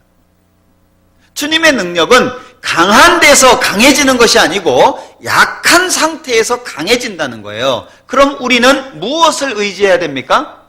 약한 것을 의지해야 돼요. 난 약해져야 돼요. 근데 사람들은 강해지려고 하죠. 약해서 세상에서 어떻게 살 거냐 하는 거예요. 우리는 주님 안에서 약해져야 돼요. 외모에 너무 신경 쓰지 마셔요. 그러니까 성형수술할 필요도 없는 거예요. 그죠? 구원받은 사람들에게 살이 찌면 어떻고 빠지면 어떻고 건강을 위해서 조절하는 것은 필요합니다만은 그게 뭐 필요하죠? 남들이 쓰는 외국의 유명한 수십만 원, 수백만 원짜리 선글라스를 낄 필요가 우리한테는 없잖아요. 500만 원짜리 청바지를 우리가 뭐하러 입겠어요? 그죠? 이번에 연예인 결혼하는데 예물 시계인가요? 3,300만 원짜리라든가. 그건 우리 필요 없잖아요. 그런 거는요. 그죠? 세상 사람들이 좋아하는 거 우리한테는 필요 없어요. 그거 없어도 괜찮아요. 우린 찌그러진 냄비만 있어도 괜찮아요. 그러잖아요? 남들한테 잘 보이고 깨끗하게 하는 것은 필요합니다만은 지나치게 화려하고 바르고 땡기고 찢고 깎고 이건 우리한테 필요 없다는 거예요. 하나님이 주신 본 바탕이 제일 좋으니까. 그리고 아프신 분들 있잖아요. 아픈 건 너무 신경 쓰지 마셔요. 그 아픈 것을 낫게 하려고 노력하는 것은 좋지만 하나님이 안 낫게 해주면 그것이 그냥 그건가 보다 하고 살아야 돼요. 그러잖아요? 그 안 낫는 것을 하나님 앞에, 예를 들어서 80대신 분이 하나님 저한테 건강을 주십시오. 그럼 하나님이 어쩔게요? 청년 만들어 줄게요. 어떻게 해요? 그건 너무 신경 쓰지 말라는 거예요. 지금 현재 내가 아픕니까? 제가 저희 집안 얘기를 해서 좀 죄송합니다만은 돌아가신 저희 어머님은 신장을 이식을 받아야 될 상태에 있었어요. 신장을 줄 수 있는 분은 제가 아니었고 형님이었어요. 어머님은 저한테 받기를 원하셨어요. 근데 저하고는 체질이 안 맞아요. 어머님하고. 형님하고 맞아서 형님이 주셨어요. 이 신장을 이식받아가지고 사셨던 어머님은 돌아가셨어요. 그 중고 다시 받을 수도 없잖아요.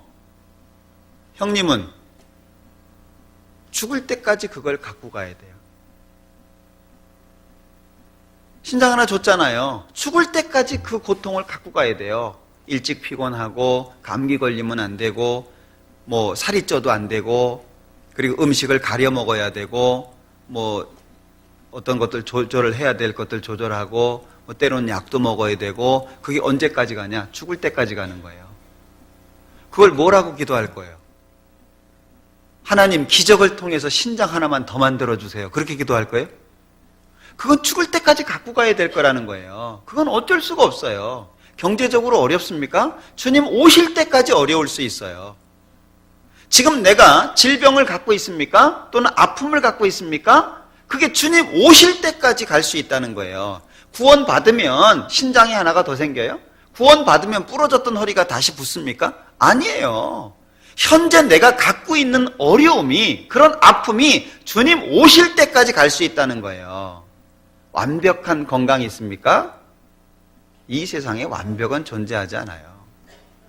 그러니까 세상은 그러려냐고 사는 거예요. 특히 연세 드신 분들은요, 아프면 아유 때가 됐구나 그렇게 생각하시면 돼요.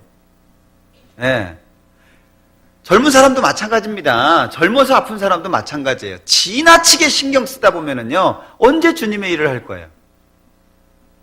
주님의 일을 할 수 있는 시간이 없어요. 온통 거기에 신경 뺏겨가지고 자기가 해야 될 일을 못 한다는 거예요. 아프십니까? 그러면요, 대충 견디고 사세요. 저도 지금 대충 견디고 살거든요. 예. 뭐 허리가 너무 아파가지고 살을 빼기는 했습니다만은, 예. 살 뺀다고 허리 아픈 거 안 없어져요? 살 빼도요, 다 있습니다. 수영한다고요? 수영하면 통증 없어요? 쫄 뿐이지 계속 있어요. 어쩔 수 없어요. 그거는 주님 오실 때까지 갖고 가는 거예요. 살다 보면 한 군데 한 군데 더 망가지게 돼 있지, 한 군데 한 군데 더 새 것이 될 수는 없어요. 예. 저도 허리 아프죠? 3월에서 5월 사이에는 이 알러지 때문에 아주 힘듭니다. 잘 때는 휴지를 코앞에 두고 자야 되고요. 왜냐하면 콧물이 그냥 시냇물 흐르듯이 느닷없이 그냥 흐르니까, 나도 모르게 그냥 더듬더듬 해가지고 휴지 갖다가 막 틀어막고 자고 막 그러거든요. 예. 그러면 이게 5월달 쪽으로 넘어가면 이게 눈에서 코에서 목으로 내려와요. 예? 그 우리 형제님 중에서 공감하시는 분이 있는데요. 그럼 숨 쉴 때 옆에서 잠 못 잡니다. 이래야 되니까. 희한한 것은 5월까지예요. 그래서 감사해요. 3월에서 5월만 지나면 저는 또 멀쩡해지거든요. 예. 그거 고치려고 해봐요. 5만 대 다녀봐야 못 고칩니다. 그냥 그러려냐고 사는 거예요. 예. 그리고 제일 중요한 건 뭐예요? 주님을 위해서 하는 거예요. 예. 이것저것 다 신경 쓰고 언제 주님을 위해서 살 거예요? 바울 사도가 그걸 깨달은 거예요. 3번씩이나 기도했어요. 하나님 이거 고쳐주십시오. 예? 이것만 없으면 우리가 일반적으로 생각할 때 어때요? 야, 내가 건강하기만 하면 지금보다 훨씬 주님을 위해서 열심히 살 텐데. 진짜 그래요? 건강하면 나가서 놀아요. 아플 때 주님을 섬겼던 사람이요, 건강하면 나가서 논다니까요. 그러니까 지금이 중요한 거예요. 지금이. 우리는 많은 핑계 속에서 살아가고 있잖아요. 바울 사도가 하나님 도와주십시오. 우리 생각이 어때요? 아니, 바울 사도 건강 고쳐주기만 하면 얼마나 주님을 위해서 더 열심히 살 수 있었겠어요. 그렇지 않습니까? 근데 예수님은 달라요. 안 고쳐주셨어요. 복음을 전할 때 드로비모라고 하는 사람이 병들었습니다. 아니, 근데 드로비모라고 하는 사람이 병들어가지고요, 밀레도라는 섬에 두고 왔다는 거예요. 안 고쳐주고. 예? 누구는 고쳐주고. 바울 사도는 죽었던 사람도 살렸잖아요. 아니, 그런 능력이 있는 사람이 어째서 드로비모는 누워가지고, 이름이 그래서 그랬나? 드러누워 뭐 이렇게 드로비모, 예, 밀레도 그냥 밀레도에 드로비모 그냥 두고 왔거든요. 왜 안 고쳐줘요? 그게 하나님의 뜻이에요.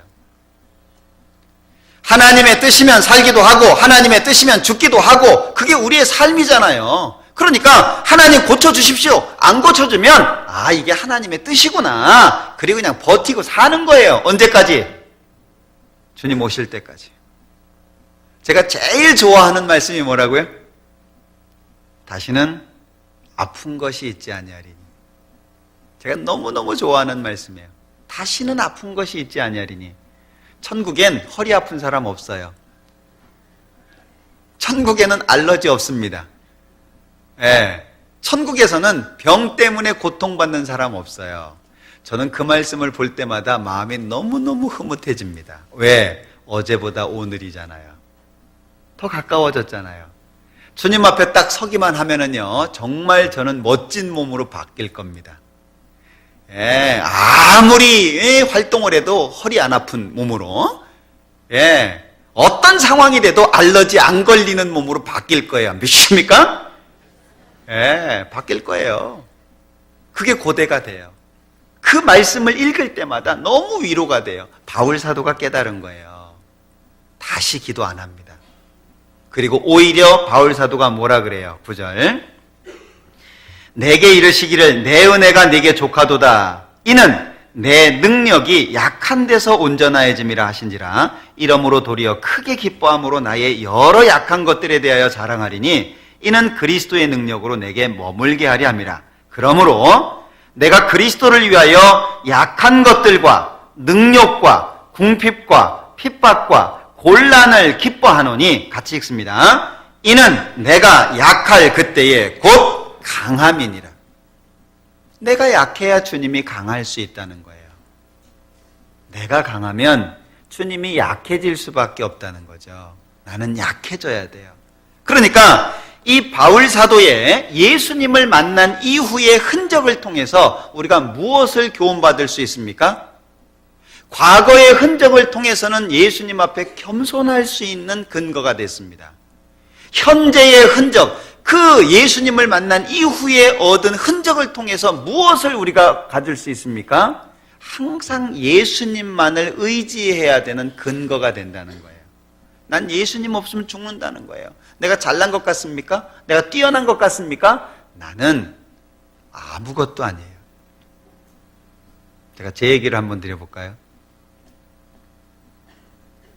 얘기 자꾸 드려서 죄송합니다. 왜냐하면 제가 이번엔 너무 소중한 걸 깨달았어요. 아, 난 정말 약하구나. 난 진짜 아무것도 아니구나.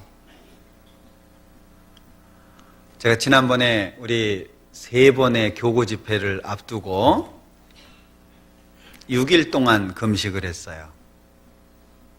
어떤 분은 제가 단식하는 줄 알던데, 금식을 하는데 너무너무 힘들더라고요. 제가 말씀드렸죠. 이 음식의 유혹이 그렇게 큰 줄을 몰랐어요. 예. 하여튼 보기만 하면 먹고 싶어요. 침이 질질 흘러요. 아무것도 아닌데 그냥 말라 비틀어진 빵 조각만 봐도 그냥, 야, 저건 너무너무 맛있겠다, 막 그런 생각이 막 들어요. 그리고 중간에 자꾸 유혹이 와요. 일주일 할 거 뭐 있냐, 3일만 해도 되지. 마음에 유혹이 자꾸 들어와요. 그런데다가 이제 주변에 있는 분들은 잘 드시잖아요. 예, 하다못해 그냥 라면만 봐도 그냥 막 기름기가 자르르 흐르는 데다가 그냥 그 국물이 너무너무 그냥 막 냄새만 맡아도 그냥 막 그냥 미치겠어요. 막 속에서 그냥 막, 예? 난리가 치고. 정말 깡으로 버텼어요. 내가 약속한 거. 왜? 서원한 것은 자기에게 해가 되더라도 지키라고 시편에 돼 있잖아요. 그래서 이를 악물고 버텼어요. 4일 잘 버텼다. 근데 내일 아휴, 언제 시간 갈까? 5일, 야, 하루만 버티면 돼. 하루가 1000년 같다는 거 정말 느꼈어요. 진짜 하루가 1000년 같아요. 그래서 일주일을 무사히 잘 버텼어요. 네, 내일부터 집회잖아요. 그래서 제가 화, 수, 목, 금 4일 동안 다시 금식을 했어요. 그런데 느낀 게 뭐냐면 처음 한 것은 비교도 안 되게 힘들어요. 이게 고통을 아는 사람이 더 힘든가 봐요. 그냥 무대뽀로 가다가 딱 당한 사람은 얼떨결에 막 지나는데 이거 아니까 하루가 더 길어지는 거예요. 너무너무 힘들어지는 거예요. 하루 버티는 게요, 정말 너무 힘들어요. 그리고 이틀 되니까 죽겠어요. 야, 이게 죽는 게 이렇구나. 그때 느껴지는 게 뭐냐면, 야, 참 이틀 안 먹었다고 사람이 이러냐? 너무 약해요. 한 끼만 먹으면 팔팔해질 사람인데요, 이틀 안 먹으니까 막 비리비리하고 저도 모르게 말이요 그냥 힘이 없어요. 예. 그냥 막 얘기할 때는 막 힘차게 얘기하던 사람이요, 막 얘기할 때 보면 아유 안녕하세요 뭐 이틀인데, 그때 정말 이 말씀이 많이 깨달아졌어요. 고린도후서 12장 이 말씀이요, 아, 난 정말 약하구나. 난 아무것도 아니구나. 언제든지 죽을 수 있구나. 난 언제든지 상처가 날 수 있고 내 몸은 깨질 수 있구나. 정말 나약한 존재구나. 감사가 됐어요. 왜? 이만큼 버티고 있잖아요. 너무나도 감사가 됐어요. 왜죠? 나의 나 된 것은 하나님의 은혜로 된 거예요. 내가 알지 못했던 수많은 보호가 나와 함께 있었구나. 나는 몇 가지, 하나님 이것 때문에 감사하다고 몇 가지 기억할 수 있지만 기억하지 못하는 수많은 것들이 그동안 나와 함께 있었구나. 그게 너무 감사가 됐어요. 그래서 저는 금식 중독이 될 것 같아요.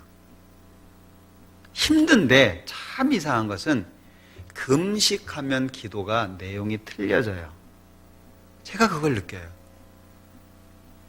너무나도 깨달아지는 게 많아요. 우리 자매 싫어할지 모르겠는데, 야, 이렇게 해서라도 하나님의 능력을 받을 수 있다면 이것도 좋겠다. 예. 평소에 생각하지 못했던 그런 것들이요. 그리고 이게 이제 금식 기간에 이렇게 못 먹으니까 힘들잖아요. 내가 왜 굶지? 그게 안 없어져요. 지금 내가 왜 굶냐? 이유가 뭐냐? 내가 기도하고자 하는 목적이 있어서다. 근데 이상한 것은요, 자면서도 그 목적이 안 없어져요. 정말 희한합니다. 단순히 안 먹는 것뿐인데요, 내가 기도하는 내용이 잠자면서도 이게 안 없어져요. 아침에 일어나잖아요. 그게요, 제일 먼저 생각이 나요. 하루 종일 내가 기도하는 내용이 떠나지를 않아요. 하나님, 한 사람이라도 더 구원해 주세요. 하나님, 내가 기도하는 거 들어주세요. 왜 제가 이걸 말씀을 드리냐면, 같이 금식합시다 그 얘기가 아니에요. 나 금식하고 있다 자랑하려고 하는 게 아니에요. 깨달아지는 게 너무 소중해요. 정말 하나님 앞에, 야, 내가 이렇게라도 해가지고 이런 것들을 경험할 수 있다는 것이 너무 감사하다. 예. 그리고 금식이 끝나고 지금 몇 개 안 먹었거든요? 팔팔하잖아요. 야, 사람이 이렇구나. 예.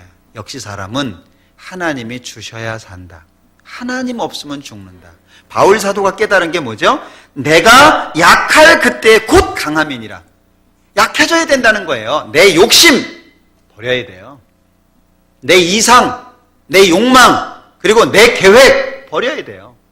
하나님께 그냥 전적으로 투자해야 돼요. 이제 나의 살고 죽는 것은 하나님 안에 있다라고 하는 것을 생각하고 그렇게 살아갈 수 있어야 돼요. 그 안에 참된 행복과 평안이 있습니다. 그래서 나는 육체가 약했다. 너희 알지 않냐? 너희를 시험하는 것이 내 몸에 있다. 너희가 할 수만 있었다면 눈이라도 빼주려고 하지 않았냐? 그러나 나는 약한 걸 자랑한다. 왜? 그리스도의 능력이 내게 머물게, 예수님의 능력이 나와 머물게 하기 위해서 내가 약할 때에 곧 강한 거다. 그러면 예수님을 만난 이후에 얻어진 흔적을 통해서 우리는 무엇을 교훈받을 수 있죠? 예수님만을 의지해야 된다는 거예요. 다른 거 없다는 거예요. 난 전적으로 예수님만을 의지해야 된다는 거예요. 돈도 의지할 대상이 아니고 건강도 의지해야 될 대상이 아니라는 거예요. 명예, 권세, 권불 10년이라 그러잖아요. 어떤 권세가 10년을 넘어가든가요?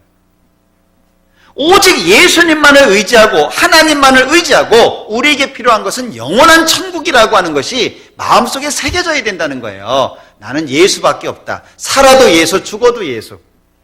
그러니까 우리 가운데 자기를 위해서 사는 자도 없고 자기를 위해서 죽는 자도 없도다. 우리가 사나 죽으나 주의 것이라 그랬죠. 살아도 주를 위해 살고 죽어도 주를 위해서 죽으니까 내게 죽는 것이 그리스도니 사는 것이 그리스도니 죽는 것도 유익하다. 예수 이름에 살고 예수 이름에 죽는 거죠. 멋지지 않습니까? 정말 멋지잖아요.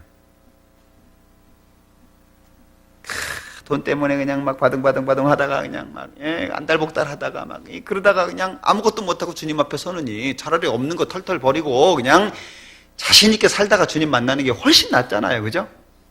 예. 그런 멋진 삶을 우리가 좀 살아봤으면 좋겠어요. 그죠? 경상도 사나이. 그죠? 예. 멋있잖아요. 말도 화끈하게 하니까 그냥 막 생활도 화끈하게. 좋죠? 예. 우리 내일부터 집회잖아요. 정말 기도 많이 해주세요. 예. 그리고 주님을 위해서 사는 것에 목숨을 걸어봅시다. 주님을 위해서 사는 것에 목숨 걸고 살아보자 그 얘기예요. 거실래요? 목숨 거실래요?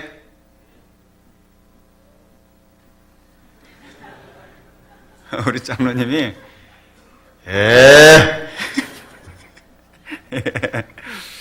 감사합니다. 그렇게 살아야 될 것 같아요. 그죠? 주님 오실 때 너무 가깝잖아요. 이제 뭘 위해 살겠습니까? 그죠? 남은 생에 주님을 위해서 최선을 위해서 같이 살았으면 좋겠습니다. 같이 기도하겠습니다. 우리를 사랑하시는 자비로우신 주님 참으로 감사합니다. 우리에게 성경을 주시고 또 삶의 방향을 정해주시고 살 수 있는 힘과 용기를 주시는 것 참으로 감사합니다. 우리의 삶 주님 앞에 좌로나 우로나 흩어지지 않도록 도와주시고 오직 정로를 향해서 나아갈 수 있도록 합심하고 협력하고 서로 붙들어주고 진정 주님의 사랑으로 서로 사랑하는 가운데 주님을 위해 목숨 걸고 살아갈 수 있도록 우리 모두를 사용해 주시고 도와주시옵소서. 남은 모든 시간들 함께 해주시기를 원하면서 언제나 우리를 사랑하시는 예수님의 이름으로 기도합니다. 아멘. 같이 찬송 부르시겠습니다.